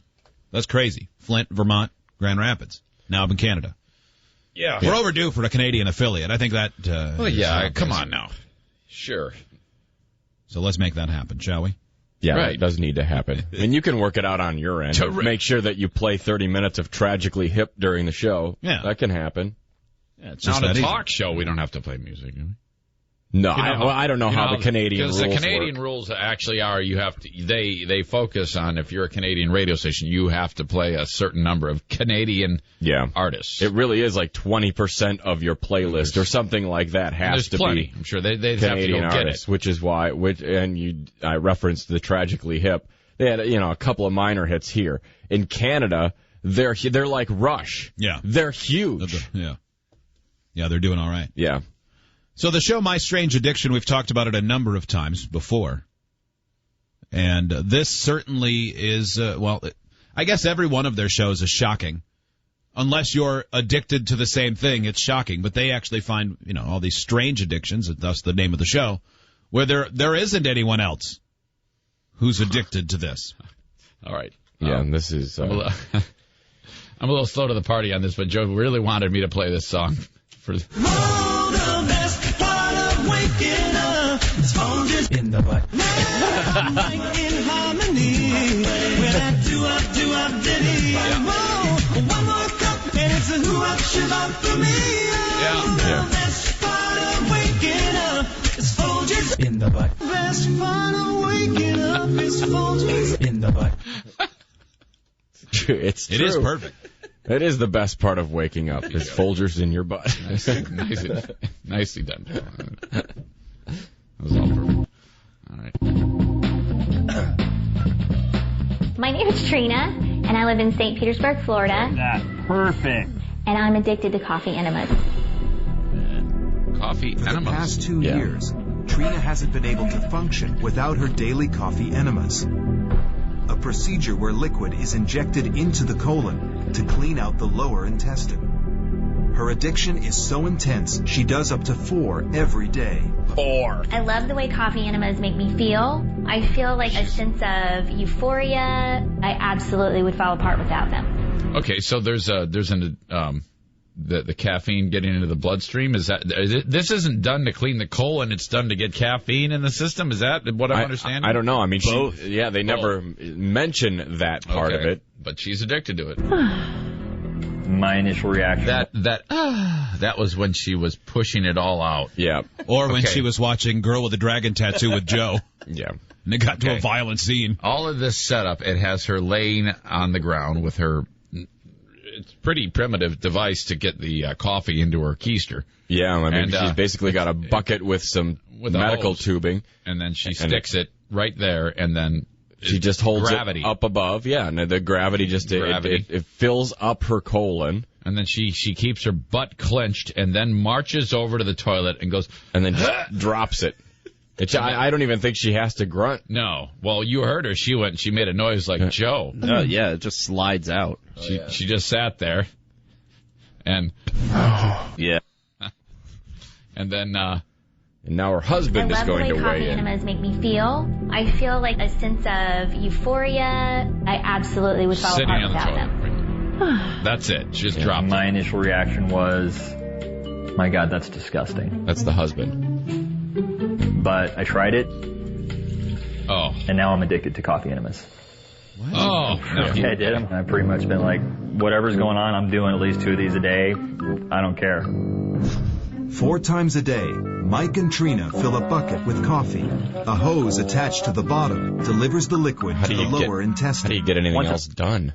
I mean, not it wouldn't take that the long. disgusting part alone. Well, I think they say it takes like 20 or 30 minutes. You know, like to break up your day where you're just laying on your side in the bathroom 4 times seems absurd. Well, I mean, some people smoke plenty during the day. That takes up a lot of their time. I suppose. Can you imagine doing that at work? Oh, yeah. Hey, you know how it is. I'm addicted to these coffee enemas, so I'll be outside. Yeah. Well, laying on the sidewalk. I'll be 10 feet from the building, next to the hedge.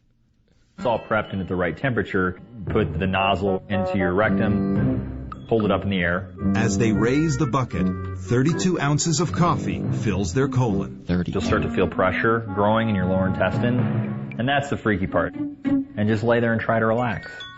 I will listen to music, catch up on TV shows, read, check my email. I'll tweet. I even play Sudoku. When the timer goes off, you want to make just a quick transition from floor to toilet seat as quickly as possible. It's going to come flying out of there like a torrent.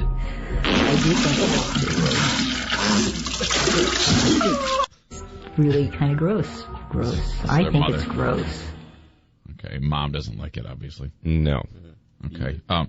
It is gross. I wonder what docs say about this. Joe, if you weren't hated by your uncle, we could get him on. Yeah, he's a brilliant doctor. Yeah, we could ask him about he's a doctor.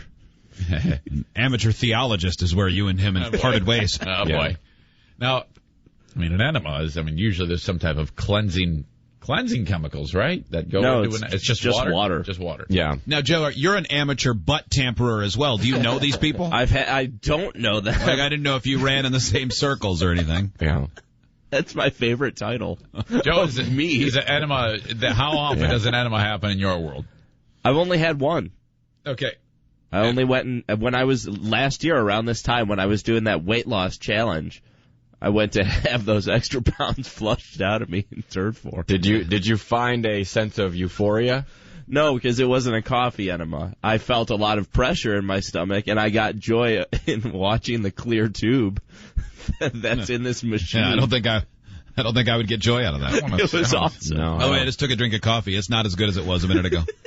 I heard coffee enemas are great though. A friend of mine got one, and I kind of want to do it. It's different than water. It's obviously has a stranger effect on you. So the caffeine. It's the caffeine. It's the caffeine. Yeah, I'm sure. Yeah. Do people just experiment with all sorts of liquids? Like if you're in a hurry, and you don't have time for coffee, do you grab a 5-hour energy and shove it up there? that you don't even need a bucket and tube. Yeah. No, Mom. What about like Jägermeister? What? That wasn't that fraternity. They were butt chugging wine. But yeah. That's the same difference. Now, Steve brought up in the office yesterday the idea of the Joe stunt. It was going to happen where you and him would get face-to-face enemas. Yeah, I brought that up. Yeah, where you guys would, face each other, each on your side, and get simultaneous enemas. Maybe while bear hugging. Well, I mean, as close as you can. That's actually offensive. Yep. Man, no, not because it's you. No, that should be offensive to you, Steve. Look at all the things that Joe will go to. He just threw up. And your name was mentioned, and he made a puking sound. Yeah, if we had said you were going to be assaulted with a plunger, Joe would have been turned on. But since he has to be there, he's grossed out. If it were any coworker,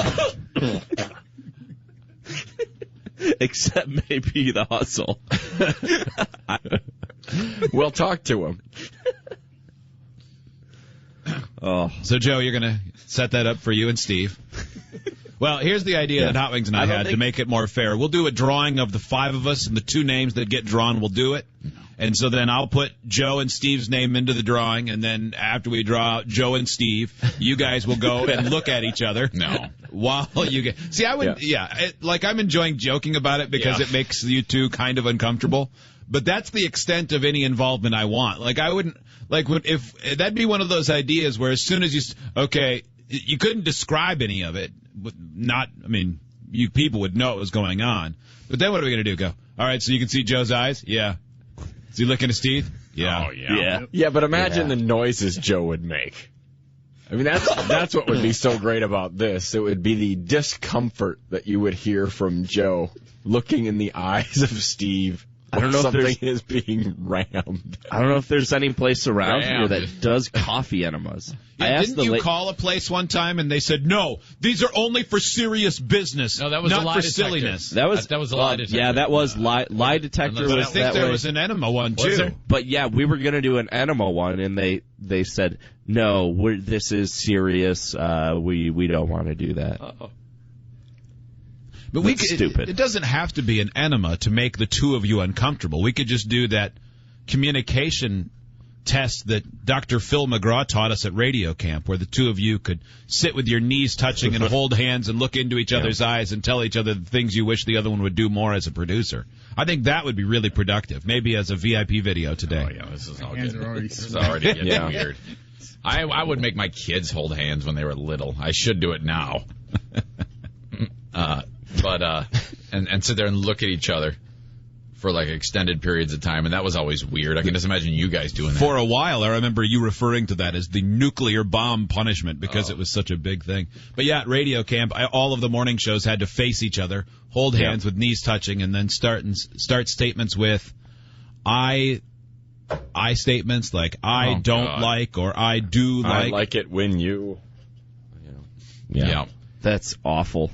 Yeah. Did you and Hot Wings did it? Yeah. Yeah, we That's did. when I would get up and say, see ya. That's the last time I made physical contact with him. Yep. When we saw Dr. Phil. 1999. Did anyone start crying? I could see a breakdown. No, but there were some morning shows that clearly didn't like one another. The Kid Craddock show, they all started yelling at someone named Kelly Raspberry, who apparently is not very pleasant to be around. Yeah. Is that right? Yeah, kind of likes herself a little too much. Apparently for the group, I guess. Can't ask Kelly to do things was the takeaway that day. Wow. Yeah. When is it this year? I actually August. I for some reason I want to get another dose of all the other idiot radio shows that exist in the world. I want to talk to the 5 we like and make fun of the hundreds that we don't. Yep. What list are you on? Oh, yeah, Joe wants to see Ross Britton. Oh, jeez, boy, yeah, guy. That's where I got the notes talk about Mayor McCheese. This guy was such an idiot. Oh, man. He needs a punch in the mouth. Set up stories with accompanying music. Mm-hmm. His what? Okay, he would have loved that Folgers butt song. To be surrounded by your peers, and I mean literally hundreds of other radio people, and this guy is hugely successful with some type of syndicated show. I think considered a legend. And Ross Britton gets in front of a room full of people and says, yes, and spends significant time talking about it. When you're going to talk about a topic, playing accompanying music kind of underneath, well, what we just did. Yeah. And if you've got access... Anyone who knows anything about anything in radio, everybody does that. It's been done forever on radio and television. I couldn't believe he took the time. I thought he was kidding. And if you have a chance, don't be afraid to play an accompanying sound effect. I mean, if you're telling a golf story, have a golf swing sound effect. Yeah, he actually said that to a group of people who all know better. And we're like, are you kidding me? You disgusting piece of S. This is why we're sitting here to have you tell us the most obvious thing in the world. We had to pay $600 a person to go to this conference, plus airfare and hotel. And remember, he got all upset at the engineer who was running the His sound? Yeah. Remember, he got really angry. That's not the right clip. He got really rankled. Really upset. Like, that's the way you have it labeled. I do not. Nick face, hip face, Nick oil. I like combining all of them. I know. Nick, how old are you? Are you 21, 22? 23. 23. Do you remember a time ever in your life where there were advertisements on television where you could have fun by calling a 900 number? Or does that seem like gibberish, what I just said? Wait a minute. Yeah, you mean like... That might be a little out of my range. I think it is. Well, today, for anyone Nick's age or younger, or maybe even a little older, this is going to be educational because you're going to learn how we were supposed to pass time in the 80s and early 90s. However, I don't know one person who ever did this, but we have a bunch of examples of 900 numbers you could call for a good time, like if you wanted to talk to He-Man. That's right. Yeah. That's one of them. I remember that. He-Man. That's on the way next. It's time. Don't wait another minute to order your roses for Valentine's. You need to go to 1-800-Flowers.com today before it's too late. Remember, you want to wow her this year. Don't settle for less. That's why 1-800-Flowers.com is our choice. They deliver the highest quality roses at the best value. That's what you want. High quality, best value.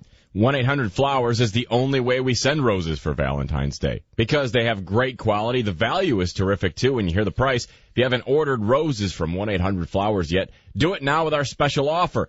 The offer is this: 2 dozen romantic roses for only $29.99. A full bouquet of 24 roses for just $29.99. You can't beat that anywhere. It's a limited time offer though from 1-800-Flowers.com.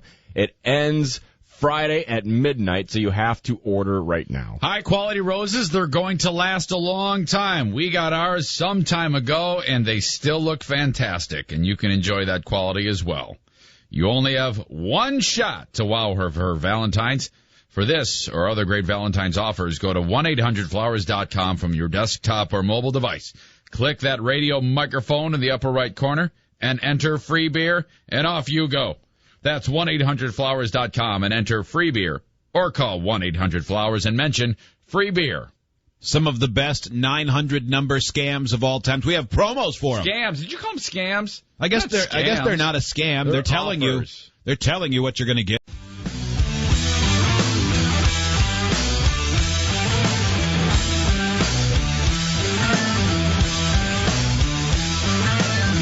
Email the show, idiots at freebeerandhotwings.com.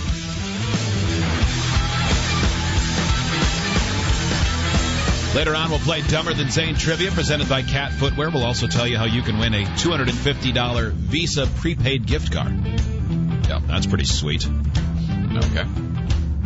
Gift cards to give away for Sherry's Berries and 1-800-Flowers.com as well. Lots of chances to win.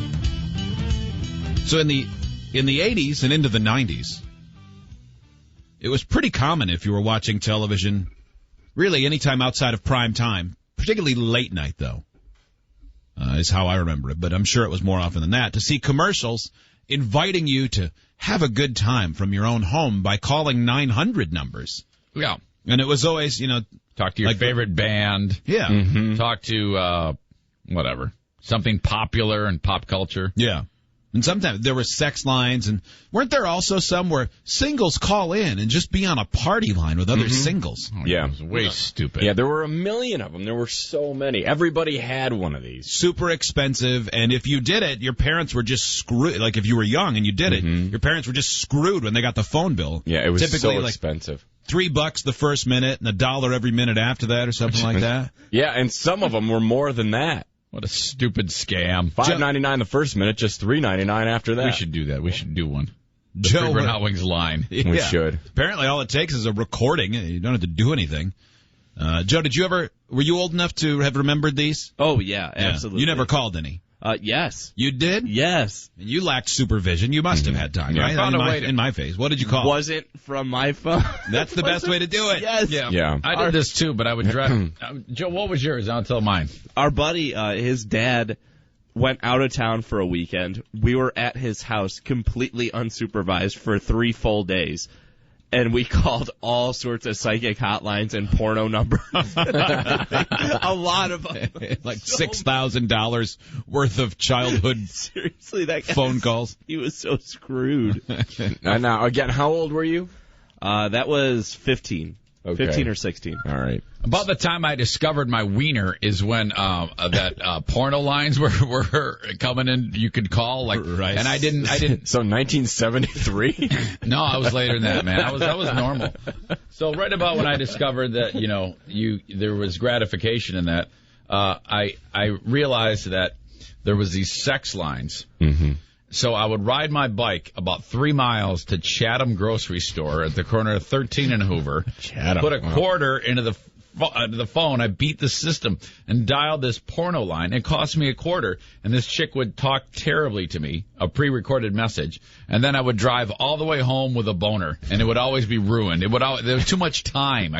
I needed a place to go flog it right there, but Chatham wouldn't let me in. Every Christmas you asked your mom for a payphone. Serious, man. I ride home on this hand-me-down BMX bike. I was like, oh, God, I can't even ride the bike with this big blue-balled rod. Yeah, one of those really hard plastic seats just banging off you. This is really hard. This is hard to pedal. This is terrible. Wish I didn't have a boner. We have there's a link at freebeerandhotwings.com. Steve, is this actually in the links section on the right-hand side? Yeah. This is the 30 weirdest 1-900 numbers from the 80s and 90s. I don't know if they're the weirdest, but the ones we're going to park on. Some of them are. Some of them are strange. At the time, you got to remember, these guys were a big deal. Corey Haim and Corey Feldman. I'm pretty sure one of them is dead now. Is that true? Yeah, Haim is dead, right? Yep. Haim is dead? Yeah. Guess what? Corey Haim and Corey Feldman are giving out their personal numbers. If you call 1-900-909... Feldman, that pie-faced brat. Yeah. And 3700, you can listen to their private phone messages and get their personal number where you can leave them a message of your own. They're walking like they're lovers. Yeah. So wait, you call this number, $2 for the first minute, and what is it? I think 45 cents. 45 cents for each. And then when you call this, they'll give you their own personal number, which no doubt was also, hey, call me Corey at 1-900 more ripoffs. Yeah. And you'd pay more? Yeah. Is that what it is? Sounds like it. Giving out their personal numbers. If you call 1-900-909-3700, you can listen to their private phone messages and get their personal number where you can leave them a message of your own. Okay, I see. $2 You the first can leave minute, them a 45 message. cents each additional minute. Ask your parents before you call. 1-900-909-3700. Were they this big that they would warn? You call me right now, I'll give you my private number. You call that number, and you'll hear a recording, and I'll give you my personal number if you call that. Okay. And we'll wrap. And now he's dead. You can now talk to the stars of License to Drive. Yeah. And Lucas. So one of the guys is dead, and the other one's the bass player for Wayland? That's what's going on now? Yeah. Yep. That's a bummer for Waylon. Get worked into that.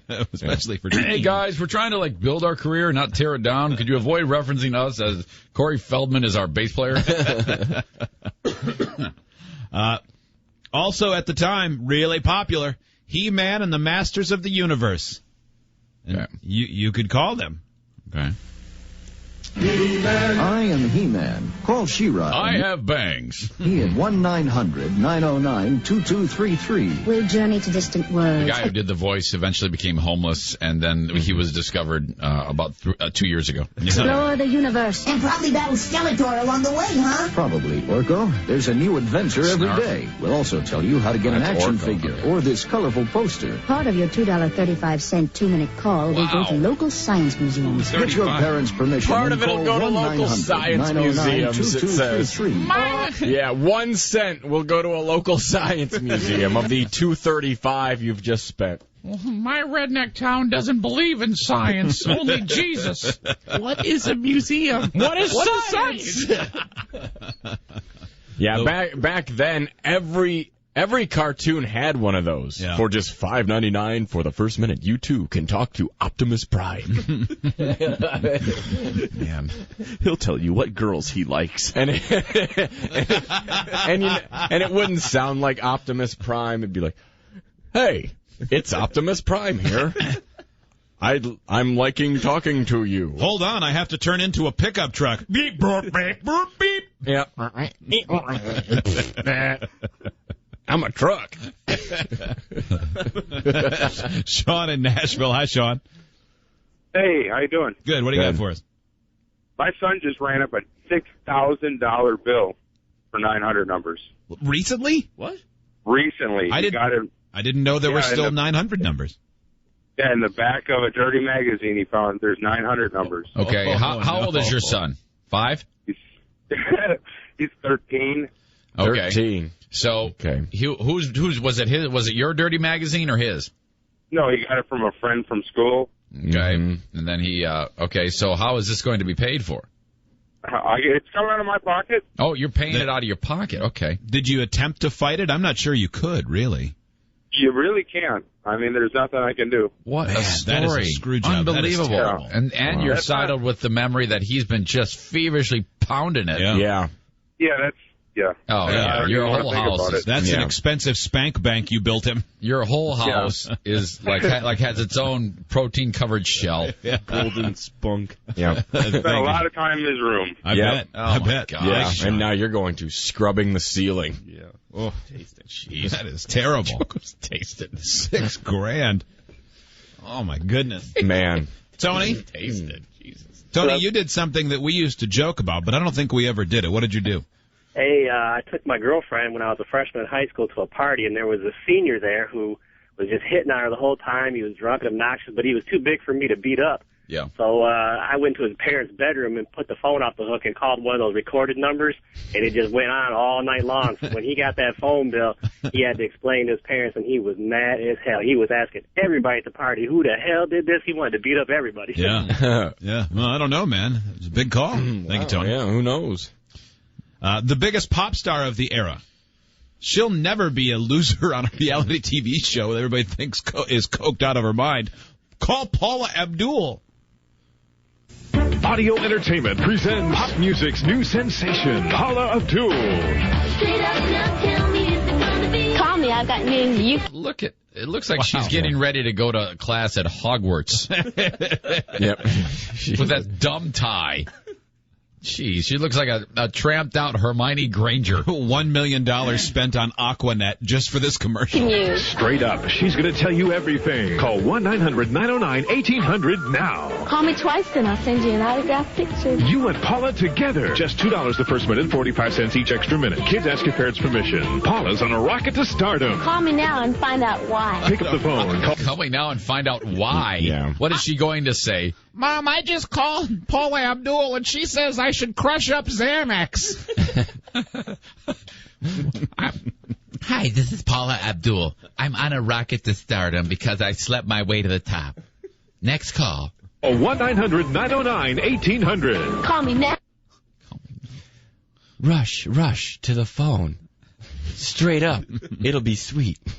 Now, I remember she left American Idol, and then didn't she try some other show? She was on the other show with Simon Cowell. Yeah, X Factor she moved over. Now she's dead. Yeah. And then she died. Well, remember when that American Idol contestant committed suicide in front of her house? Mm-hmm. Oh, that's right, yeah. That can't be good. It's not the best. Yeah, that wouldn't be my favorite day. Speaking of dead, Janie Lane checks in. Yeah. From the band Warren. Oh, wow. Okay. Yeah, I remember when this guy died, man. He just kind of fell off the face of the earth prior to that. It wasn't too long ago, right? I thought he was already dead. OD in a hotel, I think. You can't OD when your career is dead. You can only OD when you're successful. Yeah. I mean, even Jake the Snake's cleaned himself up. Yeah. Audio Entertainment brings us this again. Entertainment presents Warren. Yeah, we like to rock and roll. We like to do a lot of other things, too. Call. Like butt play. We like to rock and roll, butt play, but most of all, we like talking on the phone with 12-year-olds. Call us now. So if you want... If you want my finger in your keister or just want to talk, call me, J.D. Lane. Do you think he looks like he's 11 now? Do you think at some point his career had Look at him. I know. He looks like he stepped right off the set of Weird Science. We do a lot of other things, too. Call the Warren Rock Line. We'll give you, the Warren, hard facts on our personal lives. Hard facts. The rest of the guys in the band, while once you could call their hotline, now they get paid to pretend they're Will Smith on another 900 hotline. Yeah. The hard facts. Our bus broke down. Fans always come first. Just $2 the first minute, 45 cents each additional minute. Kids ask your parents' permission. You'll get the latest. Isn't this the band that threw like fireworks inside of that nightclub and everybody died? That was Great White. Okay. All right. Tours, videos. And what town we blew up last. Call and hear a new message every day and learn how you can leave your personal message for Warren. Or anything else you've got on your mind. Call us and find out what goes on behind tour bus doors. Yeah, whatever. We give each other face shields. That's where our manager said our contract wasn't getting renewed. That was right behind the door on the tour bus. JD can't talk because he's tossing salads. We'll tell you about how we live large, but really have no money and have to sustain ourselves by eating bed bugs. In 10 years, you might be able to see us at a casino opening for Pat Benatar. Hell, maybe Pat Boone, the way it's going. Good news. There's a bunch more of these. You can see them all at freebeerandhotwings.com.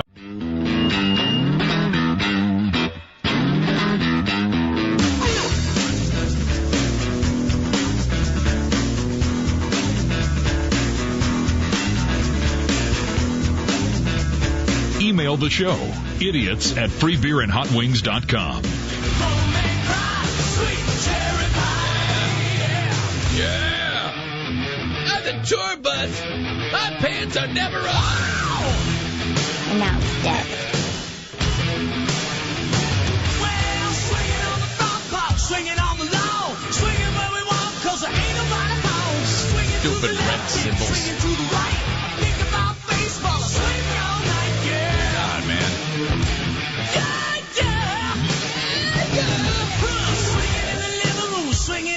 So stupid. Do you think there's anybody listening who legitimately called the Warrant 900 number because they loved the band? Yes. Absolutely. Oh, for sure.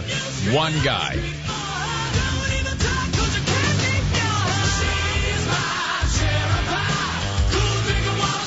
Boy, this whole video is a rise and fall because you had the band that was the top of the heap at the time.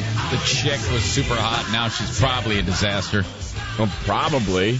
Yeah. I mean, this song is 24 years old. Wow. What was her name again? Bobby Brown. Bobby Brown is the babe. Yeah. Yeah, Joe. She won Star Search. Will you look model up portion. what happened to the lady Bobby Brown from the Cherry Pie video? Yeah. Okay. She was probably, what, you think 22? Probably. Yeah. I mean, something in that ballpark. They're one of those bands off the air. It's funny that you look back and you look through their songs, their singles and things. Yeah. Everybody remembers Cherry Pie because it's gotten played on rock radio forever. Right. The follow-up to that song was called I Saw Red. And it peaked as high as Cherry Pie. And I have no recollection of that song. It was as popular, but clearly they played it for that brief period that it was popular, and then it just went away. I remember that song. Yeah, I couldn't, because I remembered Heaven was huge. That was huge. God, this band had a lot of hits. And then Cherry Pie was huge, but don't forget that juggernaut Where the Down Boys Go. I love that song. It sounds just like the other ones. Very intricate guitar work.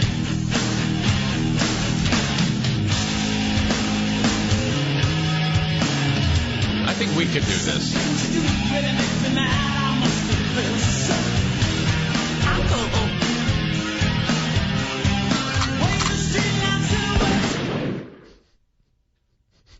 We're talking about these videos promoting the 900 numbers that some of us were tricked into calling or wanted to call when we were young back in the late 80s, mid to late 80s and the early 90s. And maybe you didn't want to call like we did the one for Corey Haim, Corey Feldman, and He-Man, and Paula Abdul, and Warrant, and there's a lot of other ones on this list that we won't have time to get to. No. But what about maybe you just want to call for a phone lottery game? I'm sure this is a great deal, right? Hi, I'm Robert Wolf, and I won $1,000 on my first call.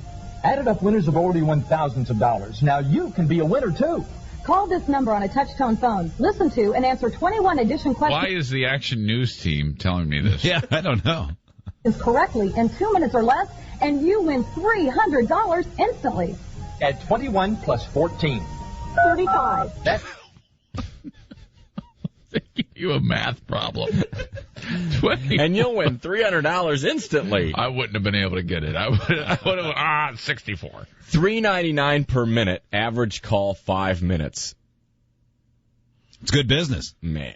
We need to start Right. with I won $300. I'm going to get rhinoplasty. Here's our winner, Bonnie Bernstein. Boy, the fine print at the end above the ad is the entire page. That's a lot of fine print. Impossible to read. He's probably says no one wins somewhere on it. Yep, somebody wins. Call 1-900-420-EDDIT. $3.99 per minute. Average call 5 minutes. Do you think any of these still actually exist? Any of these old numbers? I don't know. We should try calling them. It's not our phone, Bill. I tried the Hulk Hogan one. That didn't work. How about... you want 15, right? Yeah. 15 is, our show wasn't on the air then, so you couldn't just pick up your phone and get insulted like you can now. There was a time when you had to call a 900 number and pay to get insulted. Ours is free. Let's see if this is a forerunner of our show. What if it's some guy who says the phone number too fast and a bunch of other people who say mean things? What if during this, when we play this, you hear, oh, you mean anal? Okay. This is Dial and Insult. This is Dial and Insult. Oh, 1-900. Jim Carrey. Dial and Insult. Are you having a bad day? It's about to get worse. There's a guy called Sultan who's waiting to crash. When you dial up, he's going to cut you down. He's going to let you know. Give examples instead of this dumb rap. $1 per minute, $2 fast minute. Kids get permission. 1-900-2-INSULT. Call now and you'll never be the same again. Gotta call this. What the hell? Are you having a bad day? It's about to get worse. You're going to waste your money when I tell you you're stupid. That's the most honest one of all of them. Hey, stupid, you just gave me $2 to call you stupid. I hope that's what it was. Dial and insult. 1-900-2-INSULT. There had to be one person who had to deactivate these over the years. Let's hope that no one ever called dial and insult, so they never knew it was there. I hope we find out that they're not staffing it anymore, and when you dial that, it auto routes through our phone. Damn it. I do like the idea that somebody just forgot about it along the way, and it's an answering machine on a tape. Yeah. Or like, insult. And It says it's all squirreled. It won't allow calls from this line. Oh, no kidding. So maybe it's still there. Will you It try could it be. on this one? 1-900-2-INSULT. What is insult? All the letters are worn off this pad. Dial 4, 6, 7, 8, 8, 5, 8. The 5 doesn't work. Oh, there it goes. What was the last one? 8.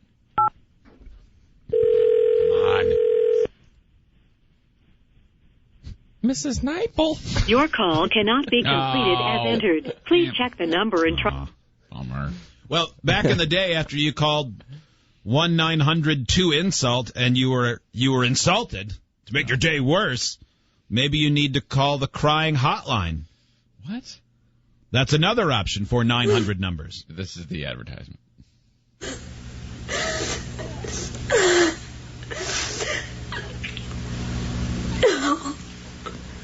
What makes people all over America break down and cry like this?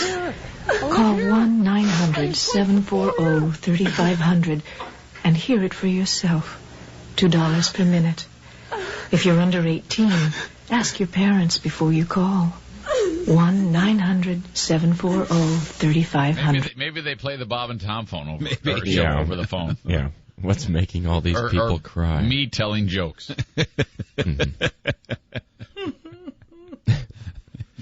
You just spent $5 to hear this toothpick joke. You just listened to Eric Zane telling a joke. What do you think of that? Does that make you cry? It should. You're stupid. Wow, crying and insults. Yeah. What about creep phone? Do you want to call creep phone? I don't know what creep phone is, but we're all about to find out. If maniacs, zombies, aliens, monsters, and madmen are your line, then try this. Creep phone, the phone number nightmares are made of. Call 1-900-909-CREEP. Creep Phone puts you in touch with the baddest of the bad. And now you can be a Creep Phone star. Record your own screaming monster madness. You may be heard by millions of Creep Phone fans nationwide. Call now. Under 18, get permission before calling. Yeah. $2 first minute, 45 cents each additional minute. Yeah. Yeah. Real audio from Creep Phone. Yeah. Star of Creep Phone. And the last one that we'll share, and there's a bunch more you can see at freebeerandhotwings.com with these 900 numbers that we're ripping people off.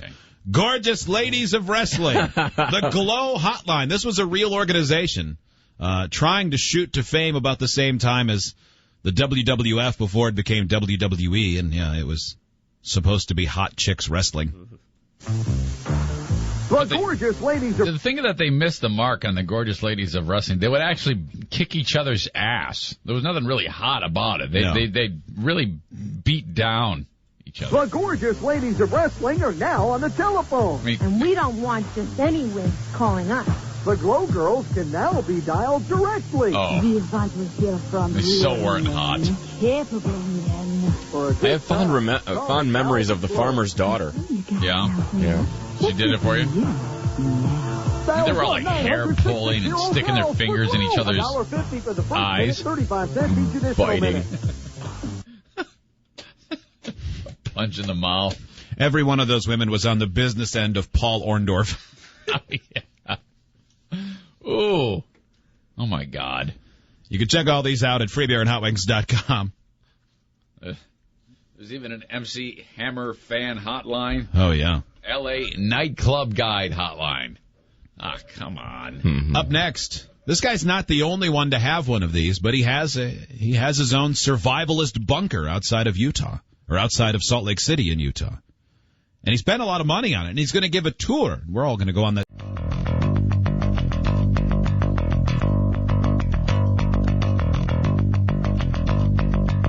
This is the Free Beer and Hot Wings Show. Spectacular group of men. You go find them, you throw your arms around them, you give them a big kiss on the mouth if you're a girl.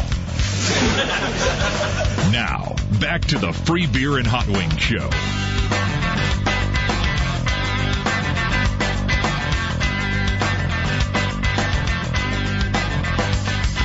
Free Beer, Hot Wings, and Eric Zane. Dumber Than Zane trivia later this hour. The Free Beer and Hot Wings report in about 20 minutes. iTunes sold its 25 billionth song. Yeah.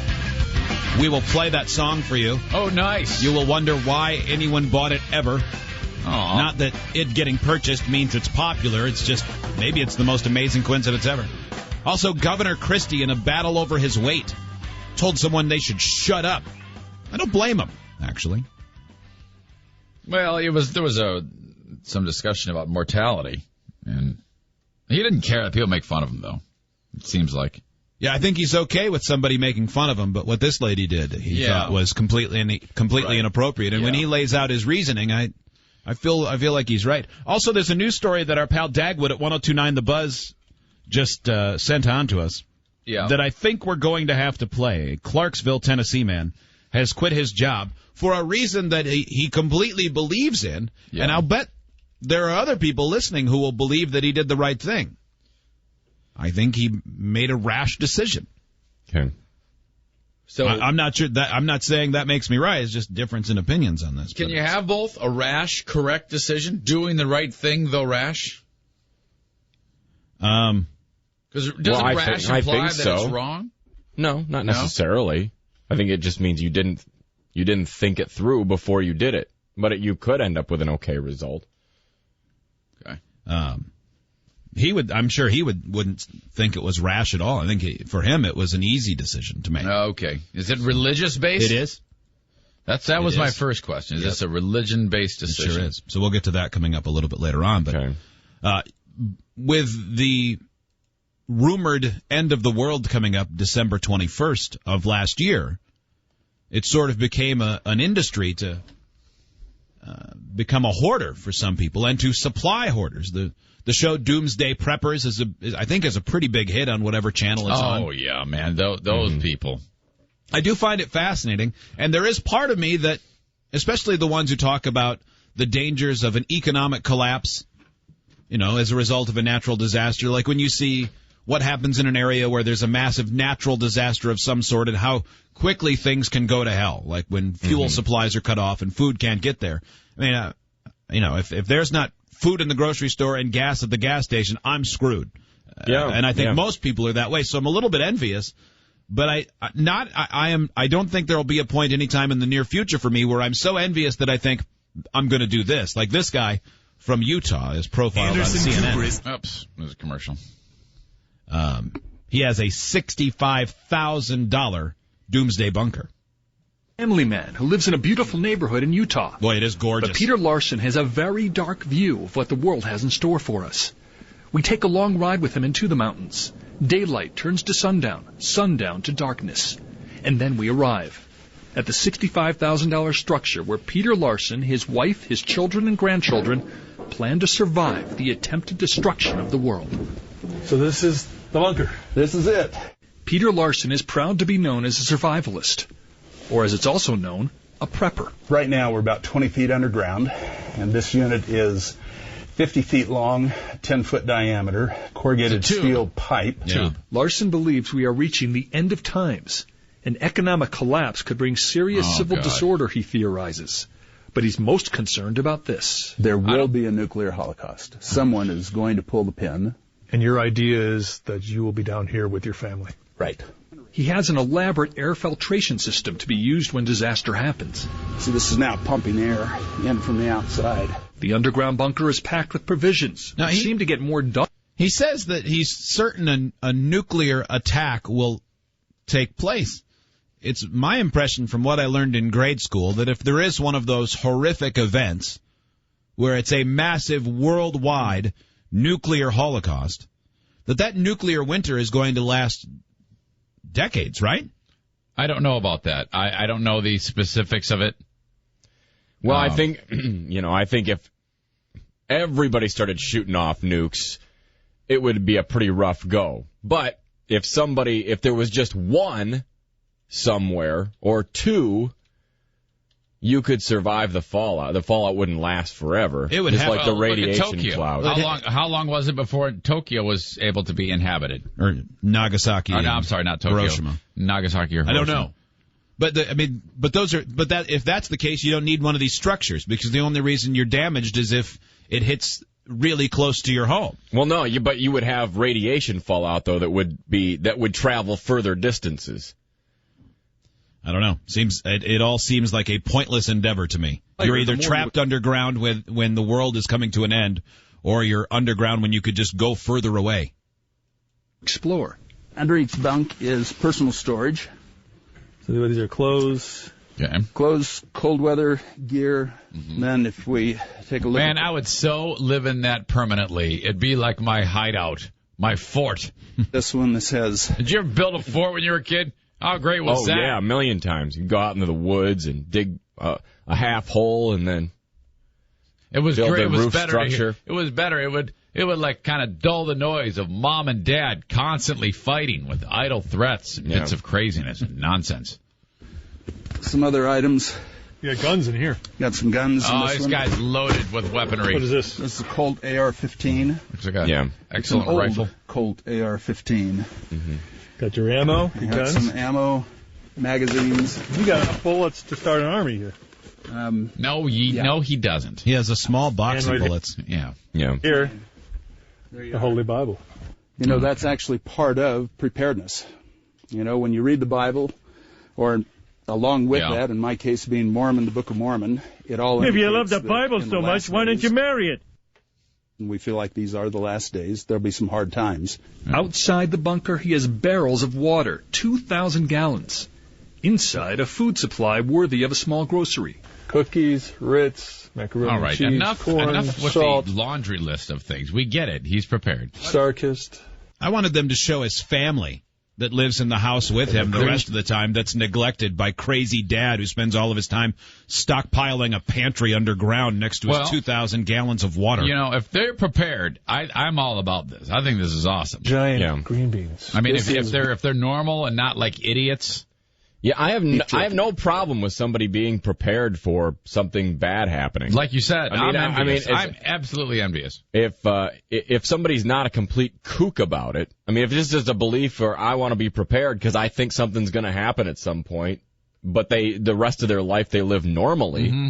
Hell, I wish I had enough property so that burying a bunker would be feasible. I want to do it like you, Zane, as you mentioned, because to me it would be like having a fort.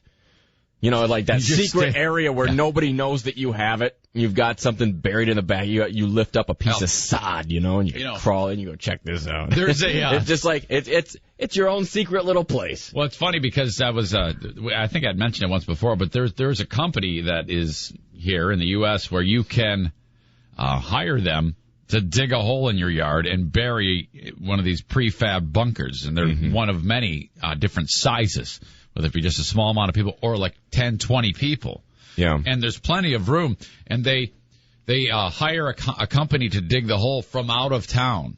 Mm-hmm. So that it's as much, and they do it on the weekend and in off hours at a time when as little people as possible will know that you're burying a bunker, because the theory is if everybody in the neighborhood knows you have a bunker, they're going to do what they can to get at your bunker if the S hits the fan. Right. Everybody's going to come knocking on your bunker. They do it on the down low as much as possible, and there are so many different designs. It's pretty cool to see the different types of bunkers that they have. This guy has 13 bunks in this bunker of his. Yeah.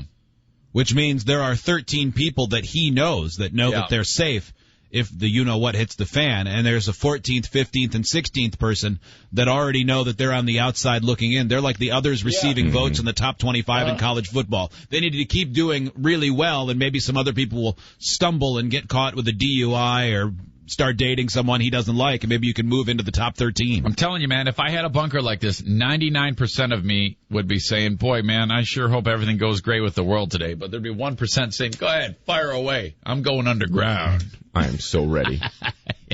So much beef jerky. We love beef jerky. There is an obvious question. But not stylish haircuts. About all this. Larson lives far away from the bunker. How will he get there in time for what he believes is an imminent disaster? I'm a faith-oriented person, and Jesus will I spend fly a me certain there. amount of time with Heavenly Father, reminding Him that I need about 24 hours notice. Come on. Okay. How could you all right. possibly? Well, see, now that... Well, you're really prepared, but you're probably not going to get 24 hours notice. So let me get this straight. You're getting all of this done, all this awesomeness ready to go. And your last thing you're doing to prepare yourself is making a deal with Jesus to give you a head start. You trust Jesus enough to give you 24 hours notice, but you don't trust him enough not to make the world fall apart around you. Yeah. Clearly you can see that. There even comes with an escape hatch. And this escape hatch is here in case the entrance to the bunker is blocked after a nuclear disaster. If something falls on top of it, Peter Larson and his family can escape here. He says he has a philosophy he lives by. He's fearful of nothing, because he's prepared for anything. Guns, knives, some of his provisions, which he has with him at all times. I even He has to update the weaponry, I think. Barter material with me. One of the things that I keep is cash. Now this, by the way, happens to be mostly $1 bills. But if there was a breakdown in society, if the... Oh, God. How much cash are you here? $30. Here right now, I've got about $2,000. He also carries gold rings. I'm going to guess how that much is it worth? Between these two bags, there's about $10,000 in gold. Boy, I just don't believe that gold and money, if he needs that bunker, I don't think people are going to be saying, oh, man, I'm so hungry. Yeah. I'm going to die. I'm going to eat a baby. Oh, no, never mind. I'll have your gold ring, please. He's going to use that to barter with Lord Humongous to get, like, some of his relatives free after the warlords take over. Yeah, I think that's the only choice. Larson is not sheepish in the least about his outlook on life. So we have MREs stored down here. Because he thinks it will extend his life and the lives of the people he loves. And just before he climbs out of the escape hatch and closes up the bunker, I ask him... He farted on me. Question. If the whole world would be destroyed, or all of Utah would be destroyed, do you really want to live that kind of life? Sure. Larson believes it's unlikely all of humankind would be destroyed. He says he wants his family to be part of the rebuilding of society. Oh, come on, man. Gary Topman, CNN. Yeah, it's all biblical. He wants to be like the next Adam. I guess so. Yeah, and finally a chance to sleep with my daughters. You would think if there's someone that's that faithful, they would want to be part of the trip to heaven. Yeah. Well, honey, we have to repopulate the planet, so get to spreading. Yeah. I'm pretty sure there's millions of people who made it along the East Coast, but I'm not going to tell you that. I won't tell you that. The whole world is dead, and it's just us. We're the only ones who are prepared. So I've the one thing I did not supply here in our bunker is rubbers. And this may seem old timey, but I am kind of old. I find you incredibly foxy. I know you're my daughter, but okay, we're gonna have to repopulate. Heavenly Father wants it, sweet child. I think it's the duration of time of these creeper voices that started to really make my skin crawl. Yeah. If we do it long enough, you'll start to participate, though. That's what we're hoping. I don't know. iTunes sold its 25 billionth song yesterday. The guy got a massive iTunes gift card. He bought a terrible song. It was extra large, or just it was worth a lot? It was a giant novelty size for $1. It was a 100-yard iTunes.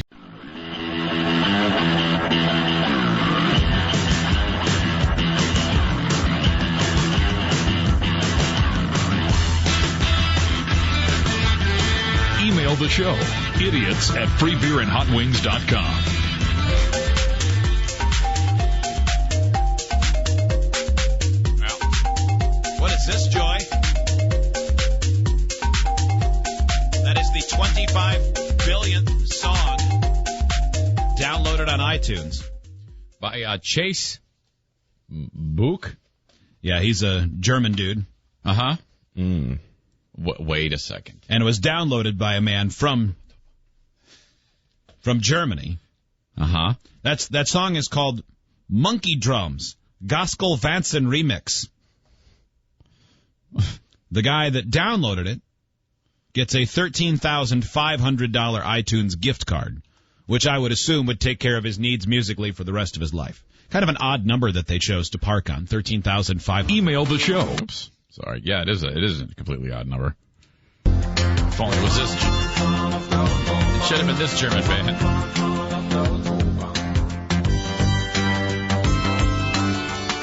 Did you say 25,000? The amount that he got for the iTunes gift card? No, 13,500.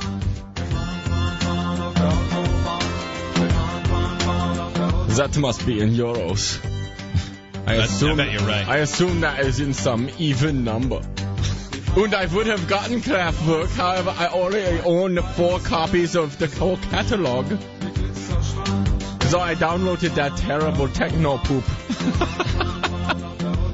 I loaded it into the Wolfsburg edition of my Jetta. And I go down the Autobahn.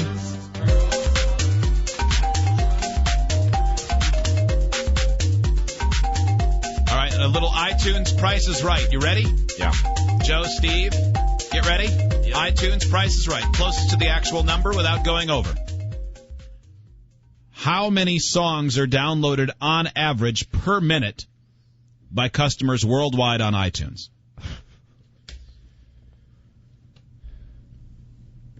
Per minute. Who wants to go first? I will. Joe? 100. Steve? 20,000. Wow. Eric Zane? 11,000. Hot Wings? 6,500. How many did you say, Joe? I said 100 a minute. The actual number of songs downloaded on average by customers around the world from iTunes per minute, 15,000. Eric Zane. Oh, man. My God. 15,000. Now, that's a lot of songs. I think most are $1.29 now, but even if it's just 99 cents. So $15,000 a minute from their business is rolling in. Now, in most cases, the artists get what? 20 cents on the dollar? I don't know. I think it depends on the deal worked out. I think they're all slightly different. Holy crap. Okay, so 15,000 per minute, you said. Yeah. That's 900,000 per hour. My God. That means at peak hours they're making well over $1 million an hour. Mm-hmm. In 24 hours, that's $21,600,000. You said it was on average. Yeah. 25 billion downloads. I mean, even that it's $25 billion. Yeah. Roughly. That's $151,200,000 in a week. Yeah, and they don't have to take weekends off. Yeah. Quite a good business plan. Governor Chris Christie was just on Letterman the other night eating a donut and making jokes about his weight. He has shown a pretty good sense of humor. He's the governor of New Jersey. He's America's governor right now.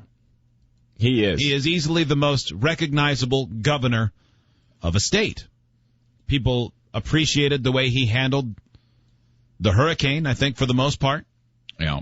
But he was recently very openly criticized by a former White House physician, and he did not like the tact that was taken, and I don't blame him. It wasn't the message, it was how it was delivered?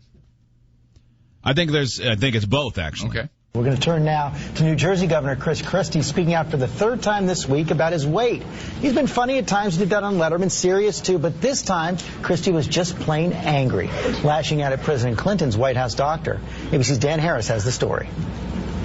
She must be a genius. Chris Christie lampooning the former White House doctor, Connie Mariano, who raised fears on CNN that the governor's weight made him a time bomb. And I worry about this man dying in office. Completely irresponsible. My 12-year-old son comes to me last night and said, Dad, are you going to die? If she wants to get on a plane and come here to New Jersey and ask me if she wants to examine me, I'll have a conversation with her about that. Until that time, she should shut up. Dr. Mariano fired back in a statement, "It doesn't take a physician to look at him and observe he is overweight. It is sad that he cannot take my advice and instead chose to attack me personally." But some doctors we spoke with agree with... Did she not attack him personally? Wasn't her initial salvo on whatever level? He's a public figure, yes. Mm-hmm. But her saying he's overweight and he's going to die in office, he has a family. That is also a personal attack, so I'm not sure you can get butthurt and say, I don't like that he told me to shut up. The governor, when you look at him, do you think he's a ticking time bomb? I think it's really very judgmental to have such a strong conviction when you have no innate knowledge of his level of activity, his level of fitness. Hey, bring it, fat boy. He's not sure if he's going to run for re-election next year. But I think generally people who have a weight problem are more at risk. Is that not true? The risk factors have to be higher for him, just like they are everyone else. Yeah, we've been hearing that forever. That if you are obese, you have a exponentially higher risk towards infectious disease and sudden death. Mm-hmm. He was like, I'll collapse that bridge when I get to it. The governor has employed a range of tactics for dealing with public discussion of his size, eating a donut on Letterman and chatting candidly with Oprah, who's had her own battles with her weight. It's a drug. It's like a drug for me. Yep, I think it's probably something similar. For me, I just find myself just eating all the wrong things. Now he is showing that aside from humor and humility, he is willing to use another weapon in the ongoing discussion over his weight, his withering verbal skills. This is just another hack who wants 5 minutes on TV. For Good Morning America, Dan Harris, ABC News. What was that weirdness at the end by Dan Harris? His withering verbal skills. Is he taking a shot at him too there? Sounds like. Yeah, I didn't really get it. Is that a way of saying that he's really good at giving out a tongue lashing to someone who opposes him? To use another weapon in the ongoing discussion over his weight, his withering verbal skills. This is just another hack who wants 5 minutes on TV. For Good Morning America, basically saying he's willing to get down there, I guess. He's going to dish it out. So Christie's pissed. So he was pissed because that person said it on national TV, or just said it? I think that they said he is a candidate to die in office, and he has kids, and that would suck to have your kid say that. But, I know the other side, the devil's advocate, would say, well, maybe he should take that as a wake-up call, and he should be less concerned about his kid worrying about him dying and more worried about him taking care of himself. Yeah, it's going to be part of the discussion whether he likes it or not. He is a public figure, and a lot of people think he's going to run for president. And even if he doesn't, if there's speculation he's going to, then there's going to be speculation about whether or not he's, a good candidate for that, since he could, very well die. Now, everybody could die in office. If he dies in office, he dies in office. But if people say, what if he dies in office? Well, then we'll get a new president. Yeah. then he'll be dead, and we'll bury him. A good running mate will be very important for him, I think. Sort of like John McCain, if he had assumed the presidency at that age. Because he was very old, yes. There was talk about, well, he's an older man. He's getting close to the expected. Was very old. Yeah. And like you said, McCain. Hell, it was Teddy Roosevelt who had polio, yes? No, Franklin. FDR. Franklin Delano Roosevelt had polio. Yep. And, I'm sure a lot of people wondered about that, too. But it's like, you know what? He adjusted and he did fine. Yeah. Dumber Than Zane trivia on the way next. We'll meet our contestant, Andy from Traverse City. He will have a chance to win $800 when we play. He'll play against Zane. Also, for 6 weeks, starting this Friday, you have a chance to win a $250 Visa prepaid gift card as we celebrate Freedom Friday. Now you can sign up to win today. This is pretty easy. You have to go to freebeerandhotwings.com. And there is a logo in the slideshow at the very top, that rotating window of things. Click on that and then fill out the entry form. It takes 2 minutes. I did it myself, so if I win, by the way, I can't. I just wanted to see how easy it was. It's very easy. Takes 2 minutes, and then we will choose a winner. That person's going to win a $250 gift card from Visa. Get your money in your pocket fast with reloadable Visa prepaid cards. Learn more at www.visaprepaid.com. Certain fees and conditions may apply. Dumber Than...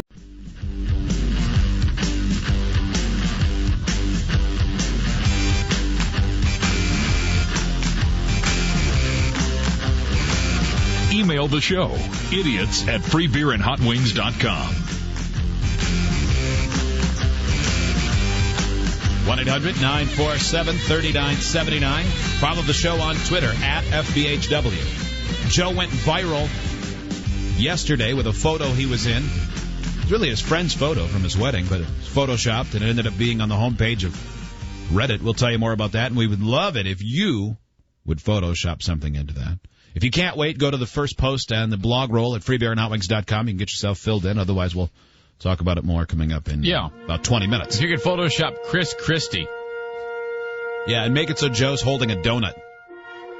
Now he's going to tell us to shut up. Yeah. Rightfully so. Or wrongfully so. Andy, our contestant for Dumber Than Zane trivia. Hi, Andy. Hi. Andy, how are you? Good, how are you? Good. Do you live in Traverse City or one of the surrounding communities? I live in Gaylord. In Gaylord. Gaylord, okay. Listening on Real Rock. You have a chance to win $800 from Cat Footwear, if you can win. You already have a new pair of shoes or boots from Cat Footwear, so that's a good deal. Awesome. Andy, what do you do? I work at Camp Grayling. Oh, okay. Oh, military base. Yeah, absolutely. You married? Yes. Do you have kids? I have a 3-month-old and a 5-year-old. Oh, wow. See that? That's Zane's finger, by the way. Take that, you ninny muffin. Andy, how old are you? I am 23. All right. Hotwings keeping an eye on him on GoToMeeting. Yep. Andy, predict the outcome of this game. What will the final score be, and who will win? I think it's going to be 3-5 me. Okay, 3-5 you. Yeah, you got to say 5-3. Yeah, you sound like Hot Wings doing a sports update. Yeah, you always say, that's all right, man. That sounds right to me. The winner you always announce winners first. Yeah. I mean, if you were to say, and the Knicks win a 35-40 win over whoever. Yeah. You sound like an idiot. Yeah. All right, Andy. Would you call odd or even as Hot Wings rolls a die to see who's going to go first and who's going to go second? I will take evens. Okay. Boy, you are an excitement ball. It's a 7. That is odd. Zane, do you want to go first or second? I want to go second. Andy, you'll go first. Zane has last at bats. Okay. Okay. You must be nervous. First 1 to 5 wins. Get a question right, you get a point. Get one wrong, your opponent has a chance to steal. If Zane misses one, Andy, you'll have a chance to steal. If Andy gets to 5 and Zane has 4, he'd have a chance to tie. We'll complete the round, if you will. My dad, with that military base there, one time he found a gigantic, some type of explosive shell. Yeah? Yeah. A dud somewhere. An ordnance. It hadn't gone off. It landed and it thunk into the ground. And he dug it up and put it on a stump and then shot it with a gun. Wow. And it blew up. Wow. It's amazing that your dad isn't on a YouTube video somewhere. Oh, dude. The things we've seen and heard. It's amazing. Frankly, with that story, it's amazing your dad isn't on the side of a trailer somewhere. Hey, on a slab somewhere. Hey. He's 79 years old. He was dancing Gangnam Style the other night at this wedding I was at. Hey, Jack, I know this Chinese guy, Jack. All right. Andy, you're up first. You ready? Yes. Any questions? Nope. Okay. All set. You need to cover up your eyes, man. Yeah. You need a blindfold. Okay. Yeah. Pull your hoodie up over your head. You have a blindfold? I don't know if you knew that. Yeah. Oh, do I really need? Oh. Yeah. You thought we were kidding, didn't you? Yeah. Oh. Yeah, we had a massive prize of like $6,000 one day, and somebody cheated, and so that brought about all of this rigmarole. And now everyone needs a hoop to jump through. Scanning the room, looking for something, and I see his eyes dart around the room, and he holds up his hand, and he looks at it, and I see Andy think, no, that won't work. All right, I believe the spirit of covering your eyes is fully... Yep, that is good. Completely fulfilled by you pushing a napkin on your face. You're engaged. You're good. You are all set. Andy, the napkin is I gotta perfect. take a picture of this for the website. Andy, if you win, I'll be happy for you because you seem like a delight. Thanks. All right. As you press a Kleenex to your face, here's your first question. What do we call the proof that a person suspected of a crime was somewhere else when the crime was committed? An alibi. Correct. Good start. Steve, I'm sending you that. Eric Zane, which American company was established by a German piano builder in 1853? Again, please. Which American company was established by a German piano builder in 1853?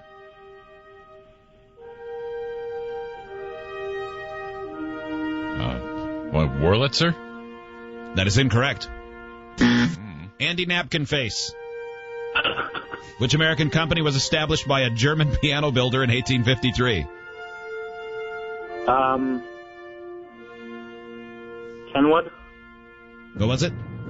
Kenwood. That is incorrect. Anybody else? You know what?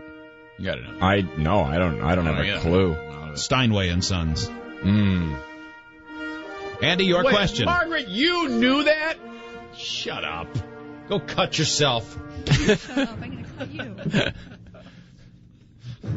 you. Margaret Cutter is your name. You wanted a name, you got it. Margaret Cutterface. Good one. I like how you laughed at it.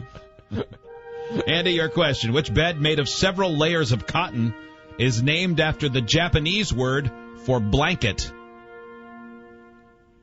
Can you repeat it?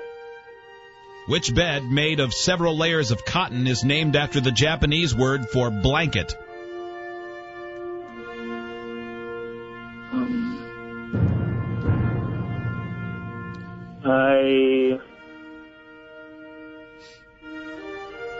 Come on, man. I don't know. That is incorrect. Eric Zane, which bed made of several layers of cotton is named after the Japanese word for blanket? I believe that's futon. That is correct. Oh, man. Tied at 1. Good one. Never would have thought of that. Andy, what do you do at the military base? I'm a laborer, just grounds maintenance. Okay. Just checking. Very mumbly. I didn't think you did the announcements. Like grounds maintenance and stuff? No, I heard that part. Yeah, we heard it. You just sound like an idiot. I tease the enlisted guys with my awesome hair. Eric Zane's question, right? Yeah. Who played the role of Agent Will Dormer in the American remake of Insomnia in 2002? No clue. Daniel Day-Lewis. Nope. Andy? Who played the role of Agent Will Dormer in the American remake of Insomnia in 2002? This would give you a 2-1 lead if you get it right.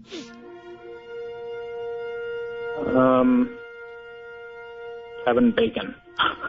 That is incorrect. Hot Wings. I know the guys that were in it. I don't know which one he was, so I'll say Robin Williams. No. Joe. I don't think I ever saw Insomnia. Joe likes movies. Al Pacino. Andy, your question. What is the main ingredient of hummus?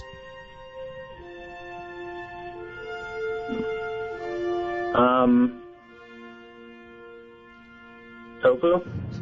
That is incorrect. Eric Zane, what is the main ingredient of hummus? Chickpeas. Or garbanzo beans. We would have accepted either. Correct.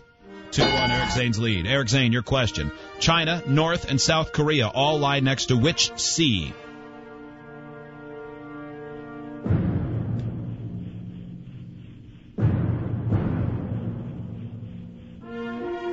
I don't know.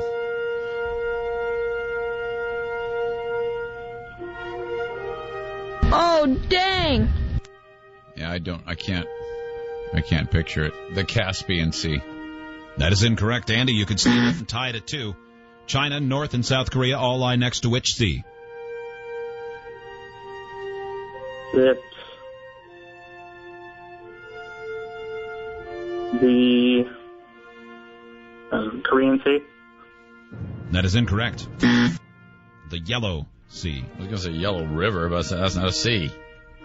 That won't work. Andy, your question, you could tie it at 2 with the correct answer. Which avenue in New York is known throughout the world for its theater? Can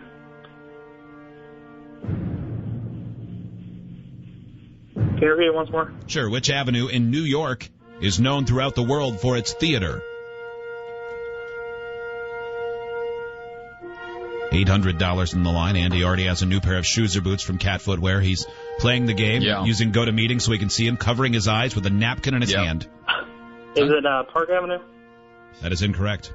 It's going to be disappointing for you, I bet. Which avenue in New York is known throughout the world for its theater? Eric Zane. Broadway. Correct. Come on, Andy. You heard on Broadway, off Broadway? Yeah, Yeah. Yeah, that can't feel too good. 3-1. Eric Zane has the lead. Jeez, man. A lot of... I'm sure, well, then again, you're in Gaylord. There's absolutely no culture in that town. All they do is eat bark and kill dogs. Park is next to Broadway on Monopoly. No. Well, we'll give you one Monopoly buck. It isn't. 0 points. Park is by Boardwalk. And that's Atlantic. That's all Jersey. You're the worst. Shut up. Oh, dang! Eric Zane. That's 3-1, you said? Yeah. Okay. From which language does the English alphabet originate?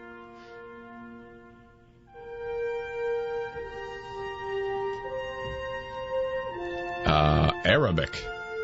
That is incorrect. Andy? From which language? Latin. What is that? Latin. Correct. 3-2. You can tie it with the correct answer Andy. here. You'd be right with numbers. We use Arabic numbers. That's where I saw that. Yeah. Andy, which religion with more than 2 billion members is the largest in the world? Christianity. Correct. We're tied at 3. Oh, boy. Eric Zane, now a common sight. What do the letters LCD stand for on a television?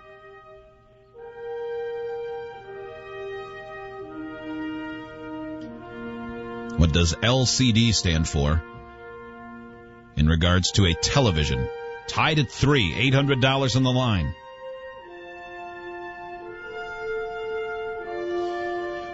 Oh boy, light controlling diode. No idea. That is incorrect.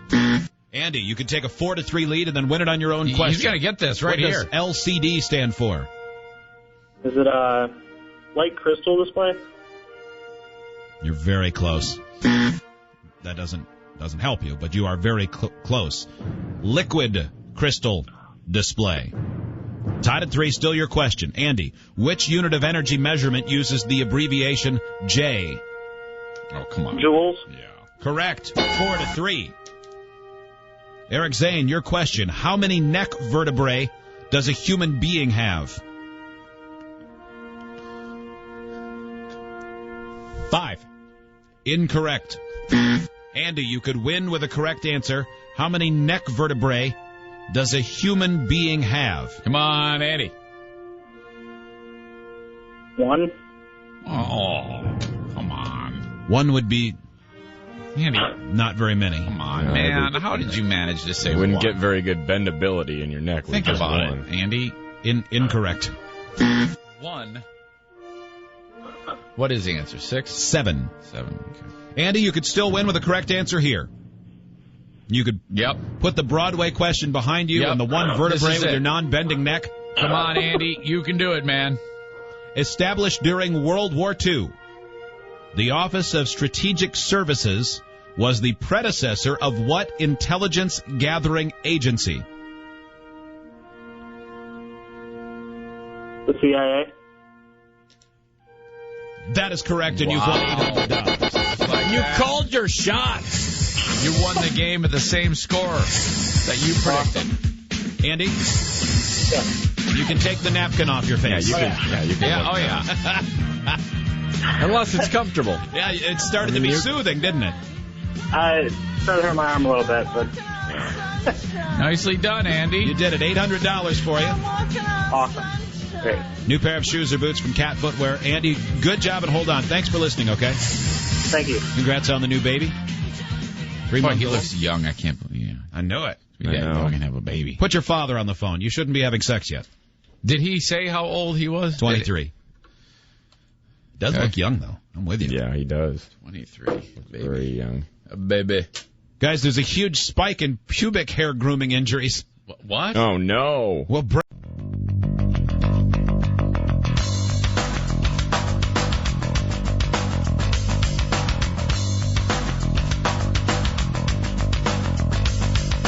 This is the Free Beer and Hot Wings Show with Hot Wings. What were you looking up on this car website? I refresh it on occasion to see if there's any auto news, because the Toyota thing is going on and whatever.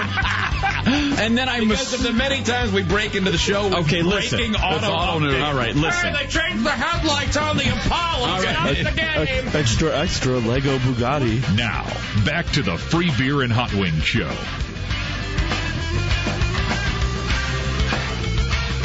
Free Beer, Hot Wings, and Eric Zane. All right.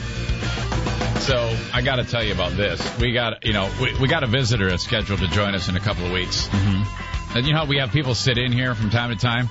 Yes.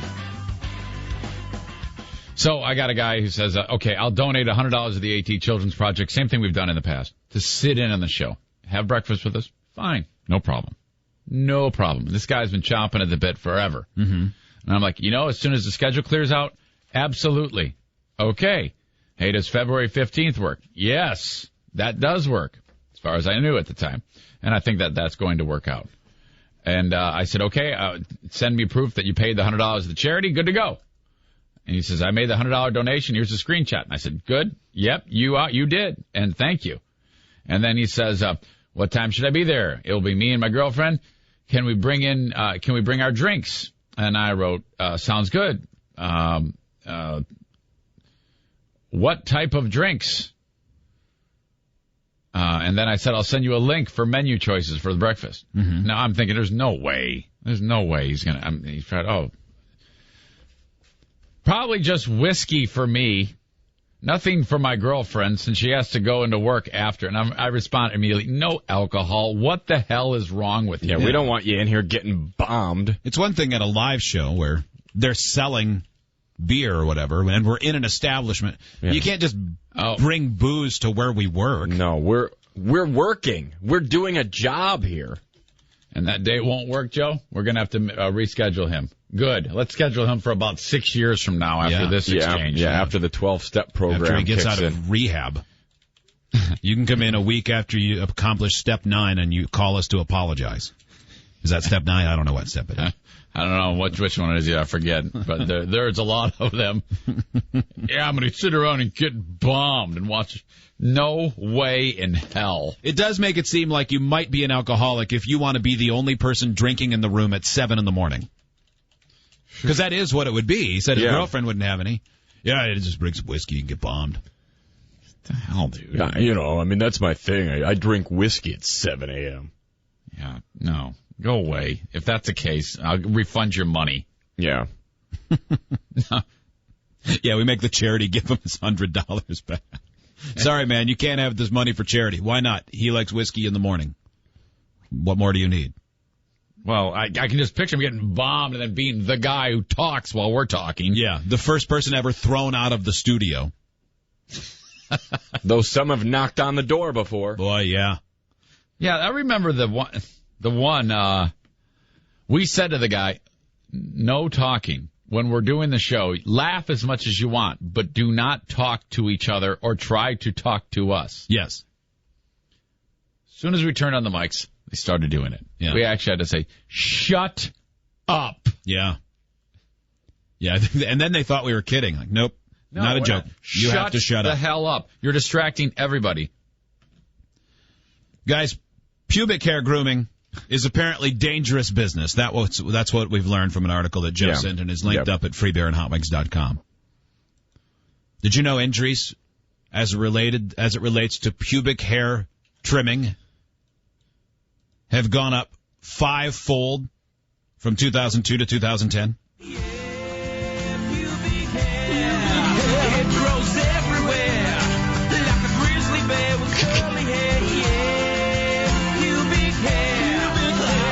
By 2010, there were 2,500 pubic mishaps across America. Well, more people shave now. Yeah. That's why the numbers have, sure. Which makes this whole article ridiculous. Of course it's gone up. Yeah, of course. I mean, in the 1970s, there was no such thing as a pubic injury. It was impossible because no one ever touched anything down there. As bathing suits got smaller, more hair had to come off. Yeah. And it's because of the shaving that we have teeny tiny bathing suits. Mm-hmm. Ever been at the beach and you see somebody that maybe didn't do the type of landscaping necessary before they pulled on their stretchy bikini and you see buckwheat's hair sticking out the side? No, I haven't seen that. It's been so long since I've been to a beach. I would have remembered it. Ugh. But yeah, I'm sure it happens. Mm-hmm. Yeah, I've seen that before. They say those are just the cuts, the burns, the gashes, and the rashes. That's what they say, their phrase. Other unpleasant emergency medical attention, or unpleasant events that have required emergency medical attention. Emergency. They say only 3% of all genital injuries are now grooming related, which is a much higher Jeez, note. Man, take your time.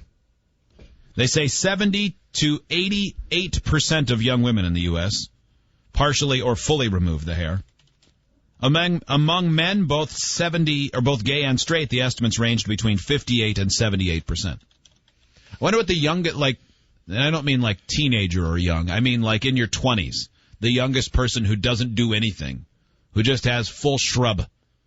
Oh, man. Just never thought of it before. Like you're a dude and you're hearing this right now going, huh. I'm sure there's a few people. Doesn't. What's that? I'll bet Hipface doesn't. Is he in there?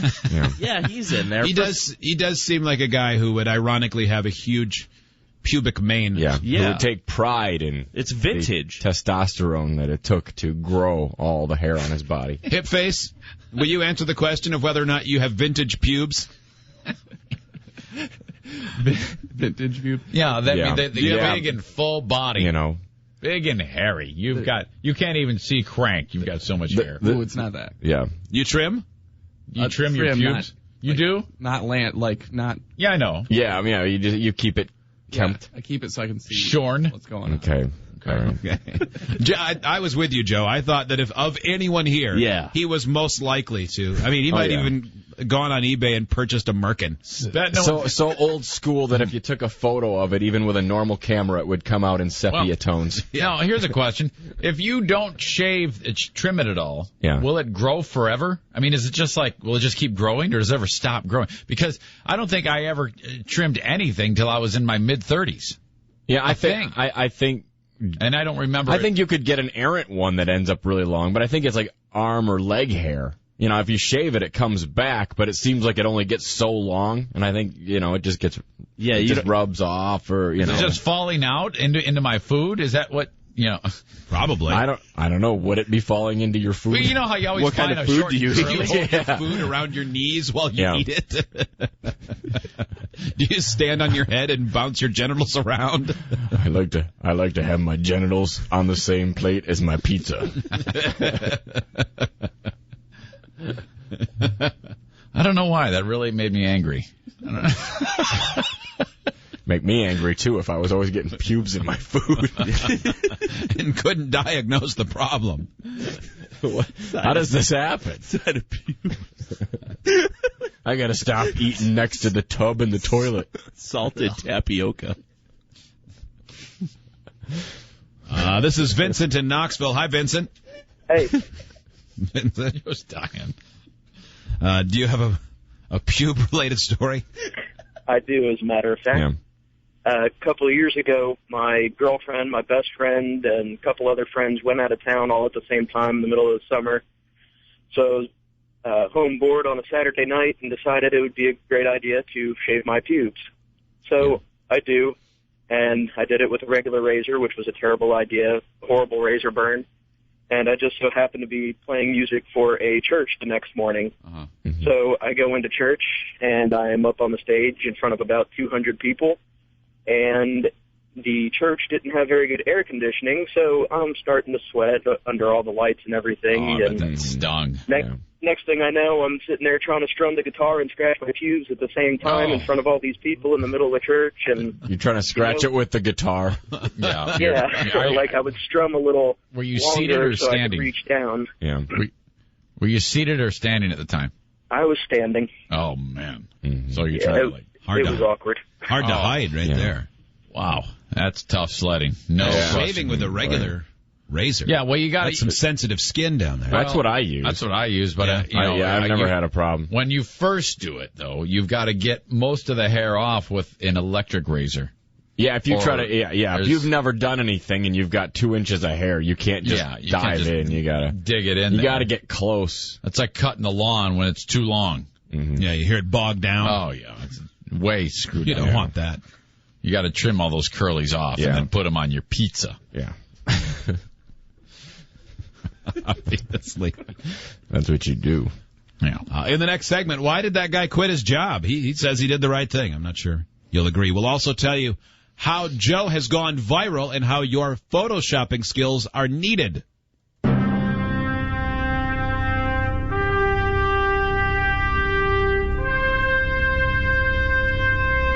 Here's what Hot Wings thinks. Hot Wings. What Hot Wings thinks. Free beer, Zane, and listeners.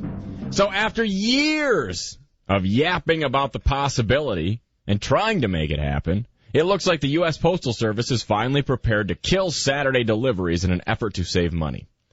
Now, I'm still one of those losers who kind of looks forward to going to the mailbox as though it's going to have something in it other than an offer for LASIK, a Valpak, a credit card offer, and massive catalogs for a business or businesses that I've never shopped at before. But I can live without that, and so can everyone else. I mean, when you look at last year's operational loss of $15.9 billion, wow, I would say this is a prudent step. The post office said that going down to a 5-day mail delivery schedule would save about $2 billion. But no surprise, the usual suspects were quick to criticize. According to the New York Times, the move raised immediate legal questions on Capitol Hill, where some lawmakers claim that the Postal Service could not change its delivery schedules without their approval. Well, that sounds about right. Congress clinging to an outdated model that loses money, prodded by postal union lobby groups who want to ensure that they keep getting fat from an entity that no longer has any money. The post office has made earlier attempts to change the law, only to be met with objections or delays in Congress. They always block them. This is exactly the same kind of union pressure and stupid thinking that nearly killed the American auto industry. Good thinking. Now, to be clear, I am obviously not a businessman. I do believe, however, that you can't force a company to stay the same when doing what they're doing is causing them to hemorrhage money. To the tune of billions of dollars a year, because eventually, instead of just getting leaner, they're going to fold, and when that happens, everyone is screwed. This is going to start a downward spiral. I can see the service shrinking down to next to nothing. I can't believe the American public is ready to end something that's been with us since the beginning of this nation, said one loser clinging to the past who has no grip on reality. Look, you might want to get your useless mailers on Saturday, or maybe it's your only way of getting contact from the outside world in the weird belief that somehow makes you relevant. But you can't keep making the Postal Service do this. And the post office is a weird thing because they don't get taxpayer money anymore. Mm-hmm. Everybody thinks that they do, but they don't. Yet somehow Congress can keep making them deliver mail on Saturday to the tune of $16 billion in losses. I don't get it. Stop putting up a fight. For God's sakes, they're trying to make money. I'm Hot Wings, and that's what I think. That's your new opinion from Hot Wings.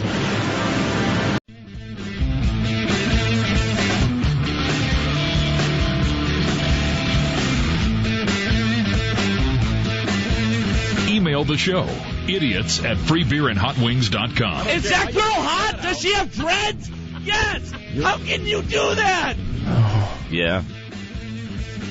Joe, after an outburst like that, anybody say anything to you later in the day, like your wife? Maybe she heard that and went, "Are you okay?" Yeah, she went, "You're so funny." Glad you get enjoyment out of that. How can you do that? My fury. How can you do that?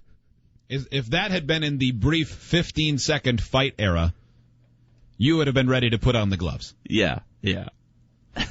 Who would you have gone after, Joe? Everyone. You wanted to fight all three people? Yeah, everyone. Yeah.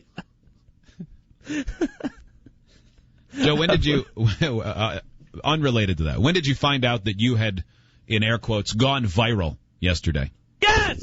This morning. This morning was the first you had heard of it. I woke up, I looked at Facebook briefly on the phone, and somebody posted on my page, you made the front page of Reddit. Mm-hmm. With a massive online community. Yeah. This was a photo you took with your friend Ryan at his wedding. Yes. Where you happened to be in the center of the groomsmen next to the groom, pretending to run away. He had the idea, hey, let's all pretend like there's something chasing us. Yeah. And then photoshopped a giant T-Rex into the background. Yes. And if T-Rexes were real, this would look like an actual photo. It is that good of a Photoshop. I think it's really good. Of course, there are haters on Reddit that are pointing out all of the minor things that no one else would catch. Yeah. Mm-hmm. And also, I mean, one of those things being that it's a dinosaur and they've been gone for 100 billion years or whatever. Well, there is that, and I'm sure there's at least one person who is serious when they say it's not real. Mm-hmm. Joe's a robot. But you'll see comments like, he didn't use the burn tool in Photoshop on the leg. That's why it doesn't look real. That doesn't seem like a fun life. Yeah. No. Because you should just be able to look at it and go, oh, that is great. Yeah, that's a fun idea. Yeah, that's a funny idea. It's a little different. Yeah. That should be the end of it. Yes. You can see that on freebeerandhotwings.com, and within the same blog post in the blog roll, you can see the original photo before the dinosaur was added, and we're hoping listeners will do a bunch of Photoshops. Yeah. And get that going. Steve. Yeah, there's one posted, Nick in Maine. I hope somebody somehow gets their hands on an actual picture of the wife and makes her huge and running towards you guys. That'd be funny. Ryan's wife would laugh, right? Yeah. And offensive. And very. What is the one that's posted, Steve? It's one of the cars from the movie Cars. Okay. I'm not sure which one it is, though. All right. You can check that out. For those of you skilled in Photoshopping, go to it. I am not amongst you. This story from the Tennessean, our friend Dagwood at 102.9 The Buzz sent this to us. A Clarksville man, Walter Solanopoulos, has resigned his job, and wait till you hear why. In theory. Seriously, wait. He talks about why he quit his job. At the beginning of it, so that's why. And they gave me number 666. What? I didn't understand what he said. What did he? He said something quickly. That wasn't the accent I expected out of Walter. No. Walter Slabonis talks about why he quits his job. Go. And they gave me number 666. I didn't get it. And you know, when you come to system, you put the number and clock in. Yeah. And if you put 666, it's my name coming. He gave me a new number, and I punch in another number to the clock, and my name coming with another number. And can someone tell me what is going on here? Because all I keep hearing is 666 and number. Yeah, I don't. I have no idea either. I guess his employee ID number. He got his W-2, and his number was stamped with the number 666. And he believes that if you accept that number, you sell your soul to the devil. It's the mark of the beast. Walter. That is no for good. This is what my cousins sound like this when they speak. To the clock, and my name coming with another number. And everything was fine, but after a couple of months, they brought us these cards. They brought us plastic cards to check in. And I put this card like that on table and said, unbelievable. This year, they brought me this form, W-2 form, last year.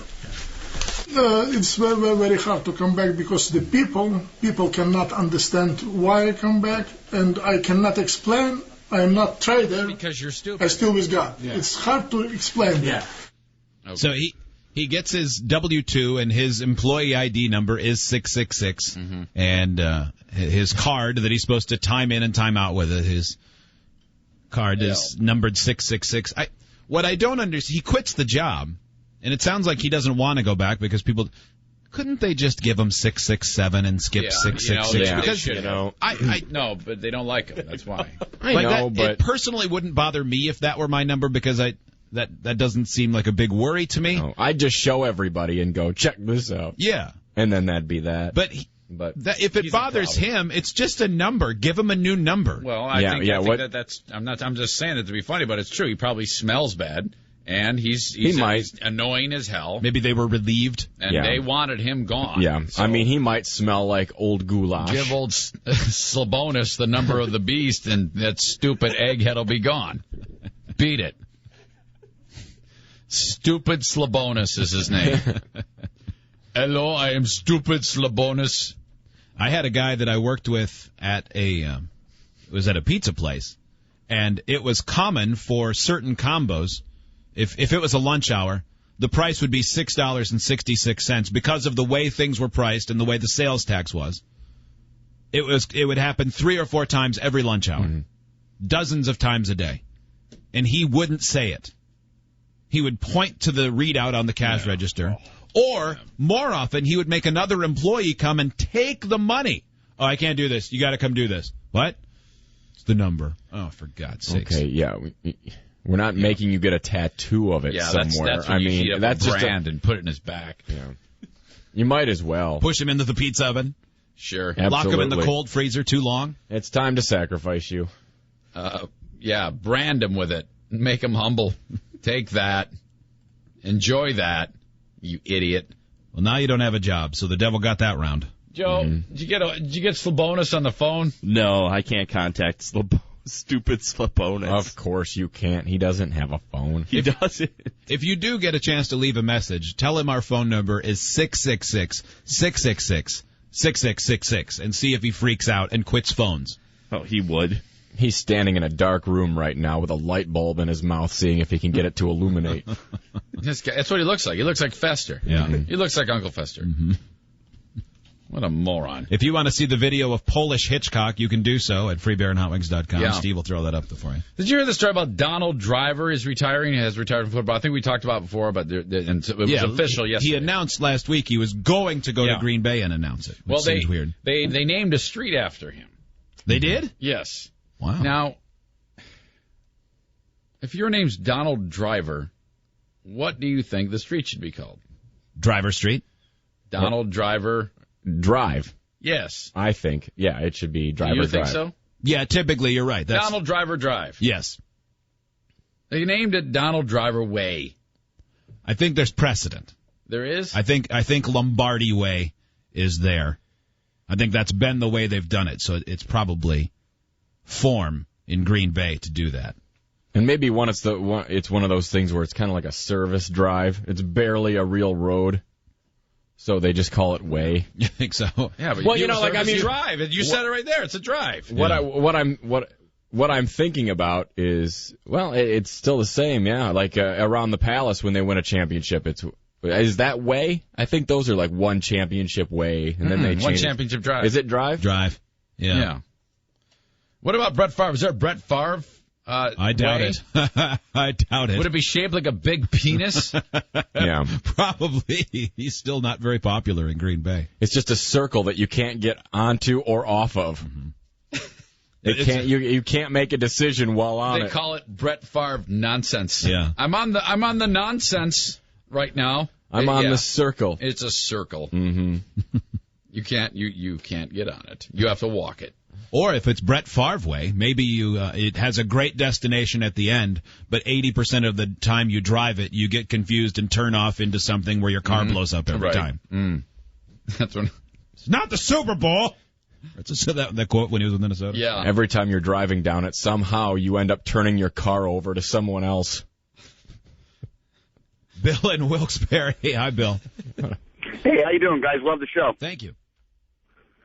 Hey, our church closed down, Sacred Heart in Wilkes-Barre, and now our new church down the road is at 666 North Main Street, Wilkes-Barre. Oh, Did anyone freak out?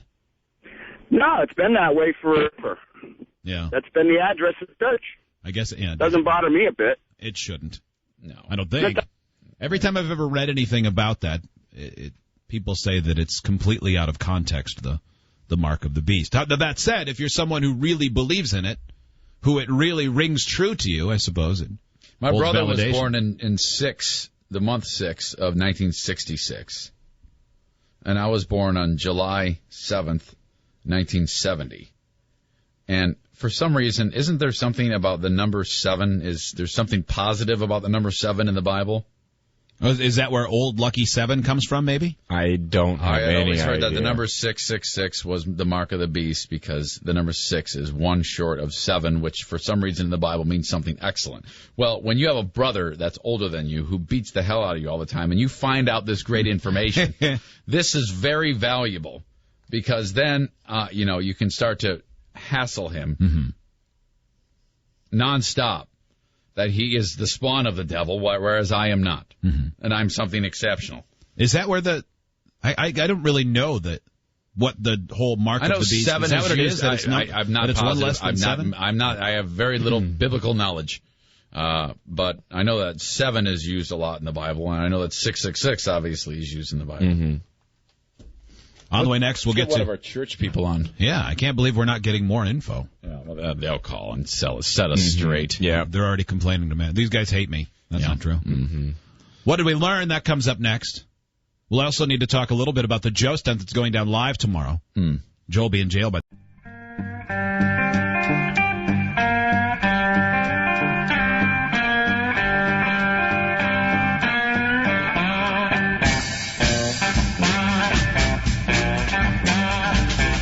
Email the show, idiots@freebeerandhotwings.com. Please be sure that buttocks and female breasts are adequately covered. Yep. Thong-type costumes are problematic. Okay. Please avoid exposing bare, fleshy undercurves of the buttocks and buttock crack.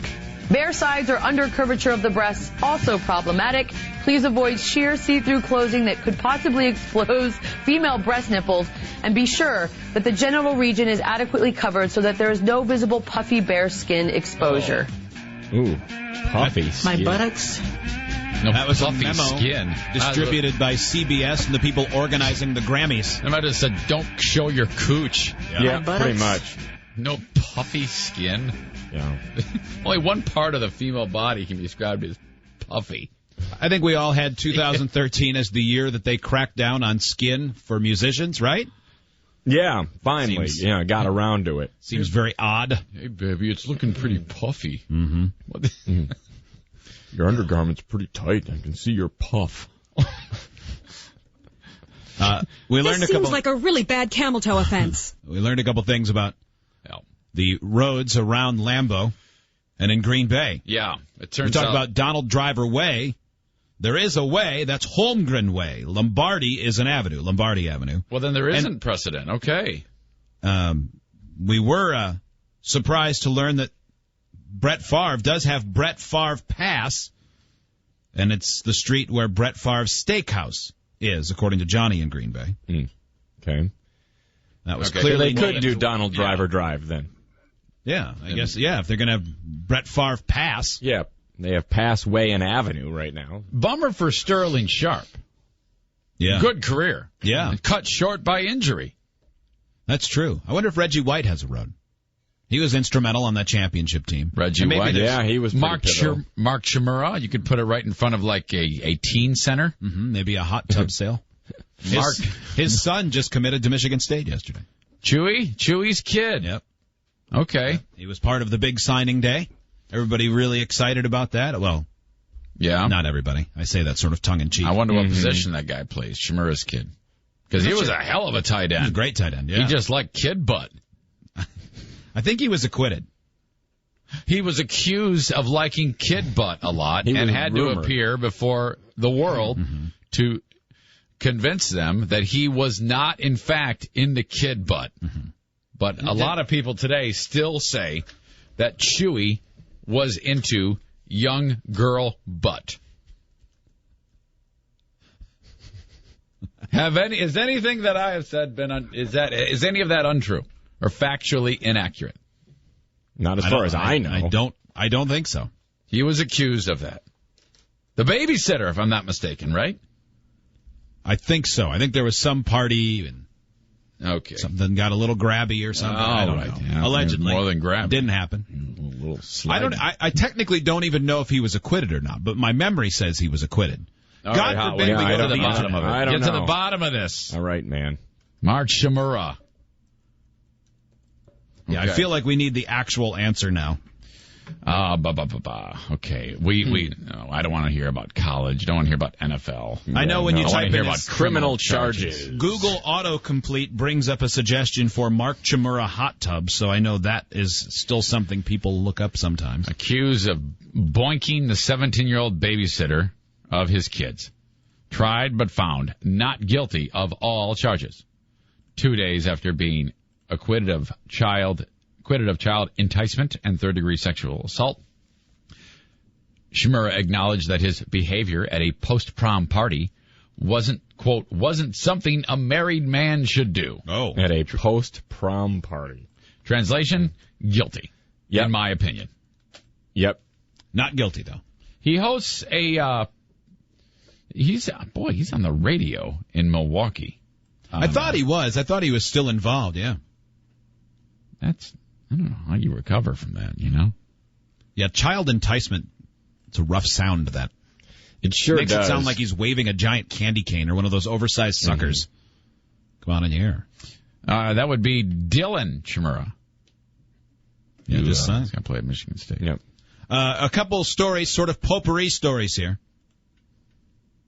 A 54-year-old woman loves her son. Kimberly Margison, her son is in jail. In New York, and being held after a weapons arrest. She wanted to help her son, so she went to visit him in the jail. And I assume she didn't illustrate for the guard. I thought I've never visited anyone in jail, thank goodness. I hope I don't have to, or in prison. But I would have assumed that when you go to visit, you have to give ID and explain the relationship you have with the person. Wouldn't you guess that that's the case? I would have thought so, but I mean, maybe not.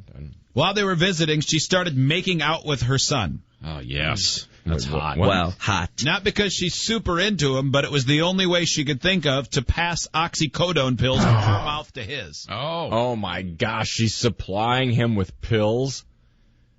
Here, let's make out. That's a great mom. She cares. They were caught. She was arrested for one felony of third-degree criminal sale of controlled substance. Both she and William also got hit with a misdemeanor count of promoting prison contraband. You can stick it in your mother's mouth. And accused of second-degree sexiness. You know that's an ugly makeout where both people look like the ugly guy in GoDaddy commercials. Bet knows listening who's made out with her mother. For drugs or fun. Yeah. Howings, have you ever made out with your mother? No. Fever, have you ever made out with your mother? I have not. Made out with my mother. Joe, have you ever made out with your mother? No. Believe it or not. Steve?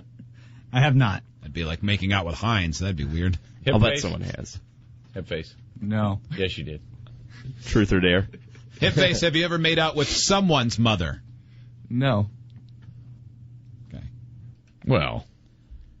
Remember when Hot Wings was criticized roundly for his ambiguous claim of an axe in his truck and nobody could figure out why he had one and getting him to answer was really difficult? Well, why do you have it there? Do you do roadside pruning or chop down a tree, or do you have it to kill someone? Well, I just have it for things. I like to reenact that DMZ incident in Korea.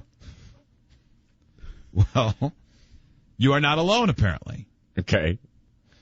A 37-year-old man was about to get married, and apparently right before the wedding, he found out that the bride-to-be, the love of his life, had been getting it on with the best man. Oh, boy, that's got to be a bad feeling. So he drove to the best man's house. This wasn't smash, This wasn't like right as they were about to walk down the aisle, like days before the wedding. He decided that of the two of them, the best man was the one most to blame. Drove to his house, needing a weapon, he grabbed the axe out of his truck. First he kicked down the fence, then he started smashing through the house with his axe. Amazingly, no punches were ever thrown. Eventually the guy came out and said, "Hey man, stop hitting my house." Okay. All right. He pled guilty to possessing a weapon, criminal damage, harassment, and got a 4-week suspended sentence and 100 hours of community service and a small fine. Okay. I would have thought it would have been more costly to go in. Smash the house. I think that was he had a judge who understood the rage. Because frankly, it's lucky no one's dead. Yeah, and you kept that in there in case there was someone like tried to hurt you was your reason, right? In case you were ever in danger while driving. That wasn't the initial reason I had it in there, but that's the reason I left it in there. The initial reason was you were going to go chop down a tree. I had it, and then I was going somewhere. And then to chop you said, down, and I left it there. I'm going to keep this here. Mm-hmm. Yeah, I was going to take it out and put it in the garage, and I thought I might as well leave it in here. Leave it in there, man. Why not? I don't need to take it out. It's not taking up any room. It's just behind the seat. Just in case, if someone goes bonkers, I can pull over, go in the back door, grab the axe, and strike them with it. In case I'm ever driving down the road and need to attack a person. Yep. Or bust down a door in a burning building to save children. Or take a tree out of a road. You are a walking survivalist kit. I've got right there. An axe. You need what a can't few you more do items. with an axe? Yeah. You could pound a nail. You can. On the other end. Absolutely. For sure. You don't have it in there now. I don't. No. What do you have in there now for protection and saving lives? You have a gun. You have 2 guns. Tie down straps. Lasers. And lasers. Tie down straps and lasers. Vial of acid. Mm-hmm. Some gloves. Reggie White does have a boulevard. What is it? Okay. Well, we knew nothing about Road. that. I guess I don't know what everybody's got one. I mean, we're not used to that kind of thing because we're Lions fans and nobody has a road named after them. Yeah. So there might be like a Barry Sanders road somewhere, but probably in Kansas or in Stillwater where he played in college. The road between his house and the small newspaper in Wichita where he faxed his retirement announcement, that's called Barry Sanders Way. Yeah. What did you learn today? Steve, you're up first. What did you learn? I learned that Joe is an amateur butt tamperer. Joe, what did you learn? That one off of that. I learned that the guy with the $65,000 bunker prays for nuclear war so he can indulge in his daughter's cream muff.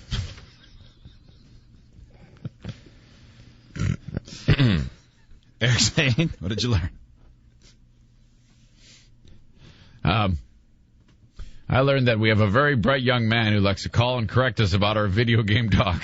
He did. That is incorrect. Hot Wings?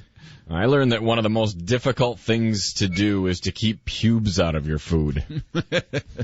I learned that our intern, Nick Face, does not have antique replica pubes just to be cool. But he does. Yeah, I don't believe him. Yeah. And he made out with his mom. They're ready to burst out of his absurdly tight pants any second right now. 97.9 GRD, Grand Rapids Rock Alternative, the Free Beer and Hot Wings Show.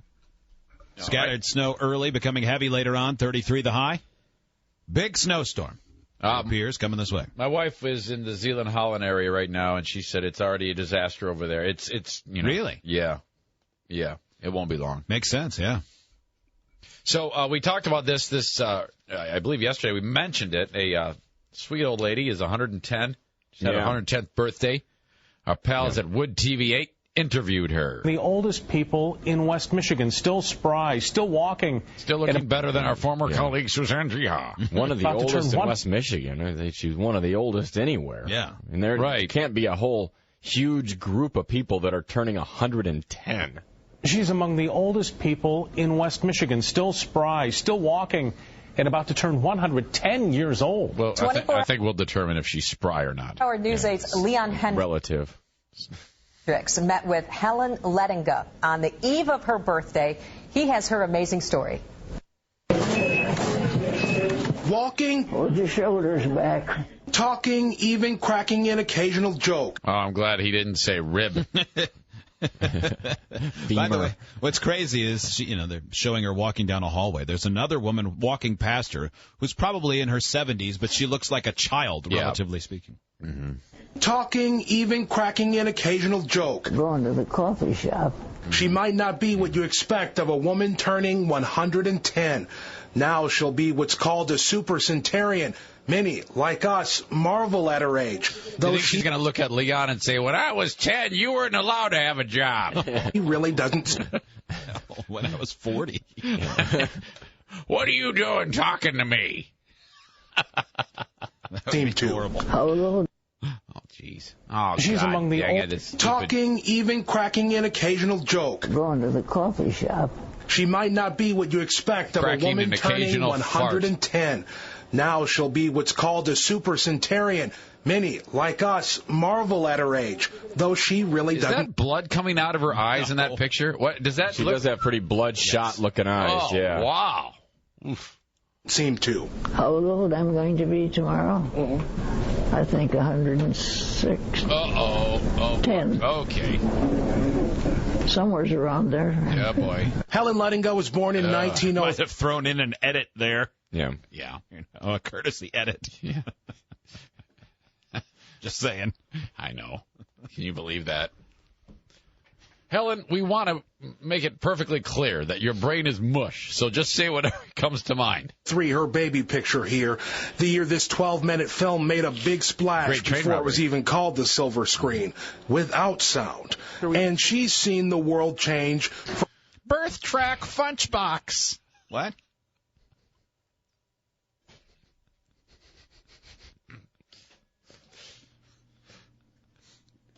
From world wars to women getting the right to vote. Everybody was against it.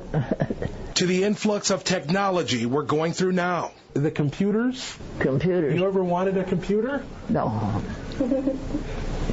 I don't know the first thing about them. Never felt like you needed one? Not yet. Well, come on, man. She was 80 when computers became popular. Yeah. She was 65 years old when Martin Luther King Jr. was killed. That's crazy. Leon's like, that's crazy. I mean, she's old. He's holding an iPhone up to her. You know how this works? Magic. So you're telling me when you were just 83 years old, you never felt the need to have a Apple IIe with a green screen? Didn't you want to play Oregon Trail? Leon. I can't believe you don't have a Prius. They came out when you were 106. Jeez. You don't understand Xboxes? Oh, stupid old lady. But throughout all of her years, what Helen sees as life's most incredible moments are the simpler ones. Well, I guess probably getting married is about the most exciting.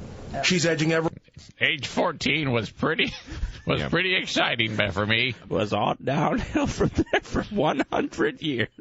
They may say, but I mean, can you imagine? I mean, if she had a normal, if her husband lived an average life, she's lived with, like, after her husband's death for 35, 40 years? Maybe longer. Back then, we had babies 9 months after our first bleeding. He died from the metals in his body. The chelation wouldn't do it. Back then, we drank mercury. We're closer to the age of the world's oldest person, clocked at 115 at the end of last year. Clocked. So we have... It's not a drag race. Clocked in, as though every day she shows up to work. I'm here, Claire. Punch me in. Really? I mean, oh, geez. The fact that they, started the whole thing off by saying one of the oldest women in the area. Mm-hmm. Yeah, in West Michigan. I think that just is a way of saying our fact checkers couldn't find anyone older than this, so we're going to say one of the oldest in case she's not. She's in good shape. I think she might hit 120. Yeah, she looks really good. At the end of last year. So we had to ask what everyone else probably asked Miss Helen. Do you still have sex?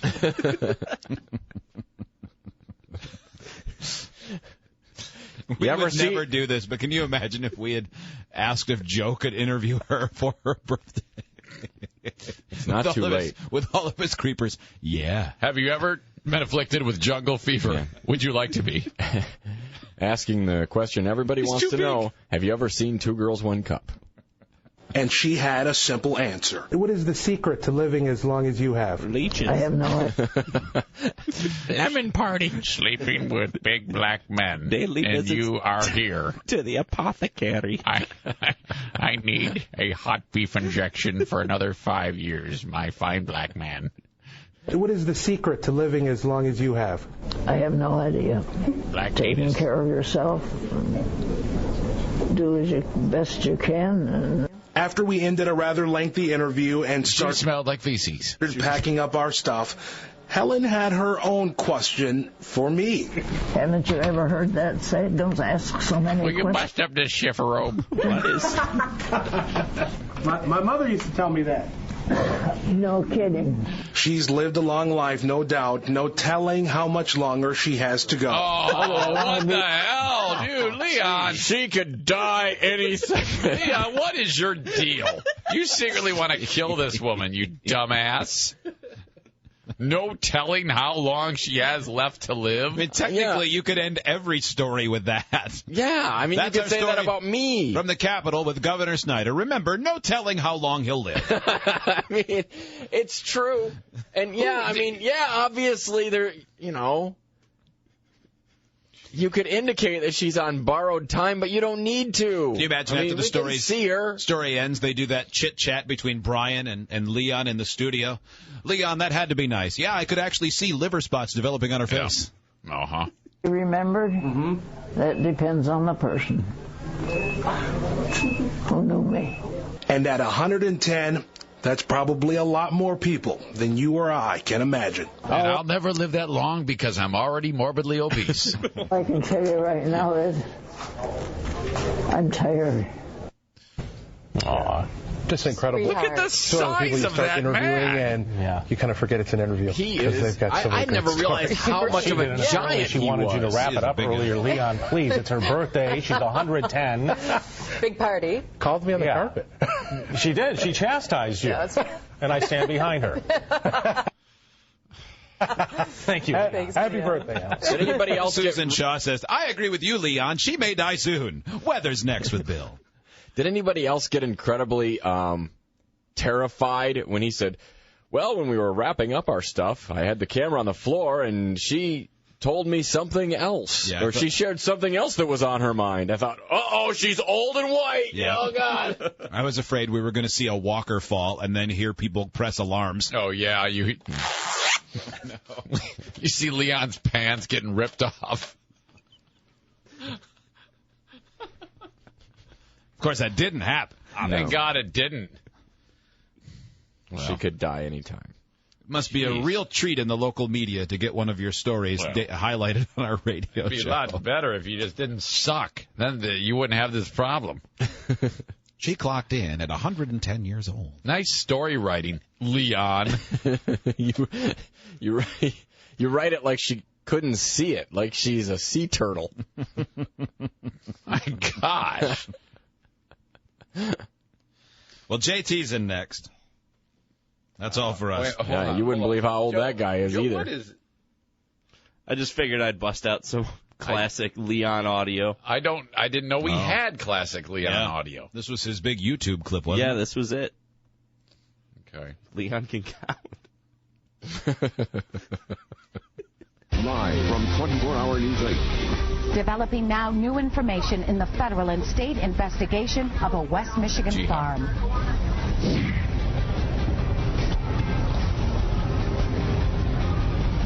One, 2, 3, 4, 5, 6, 7, 8, 9, 10. And we found out Leanne can count. Look at this weekend forecast. Starting out with no rain this evening. I think we do have a chance for showers and thunder showers later on tonight. We'll have the forecast detail. 2, 3, 4, 5, 6, 7, 8, 9, 10. And we found out Leanne can count. I'm Bill Steffen. Speaking of counting, I counted to 100 yesterday. Speaking of 100, that's a big number. Well, Wood took it on the chin today. Yep. Sorry. Yeah. It happens. It happens. It does happen. I forgot that Bill referenced it with the whole, oh, now we know Leon. I guess that's better than just standing there going, yeah, nothing happened. Mm-hmm. Everything's fine.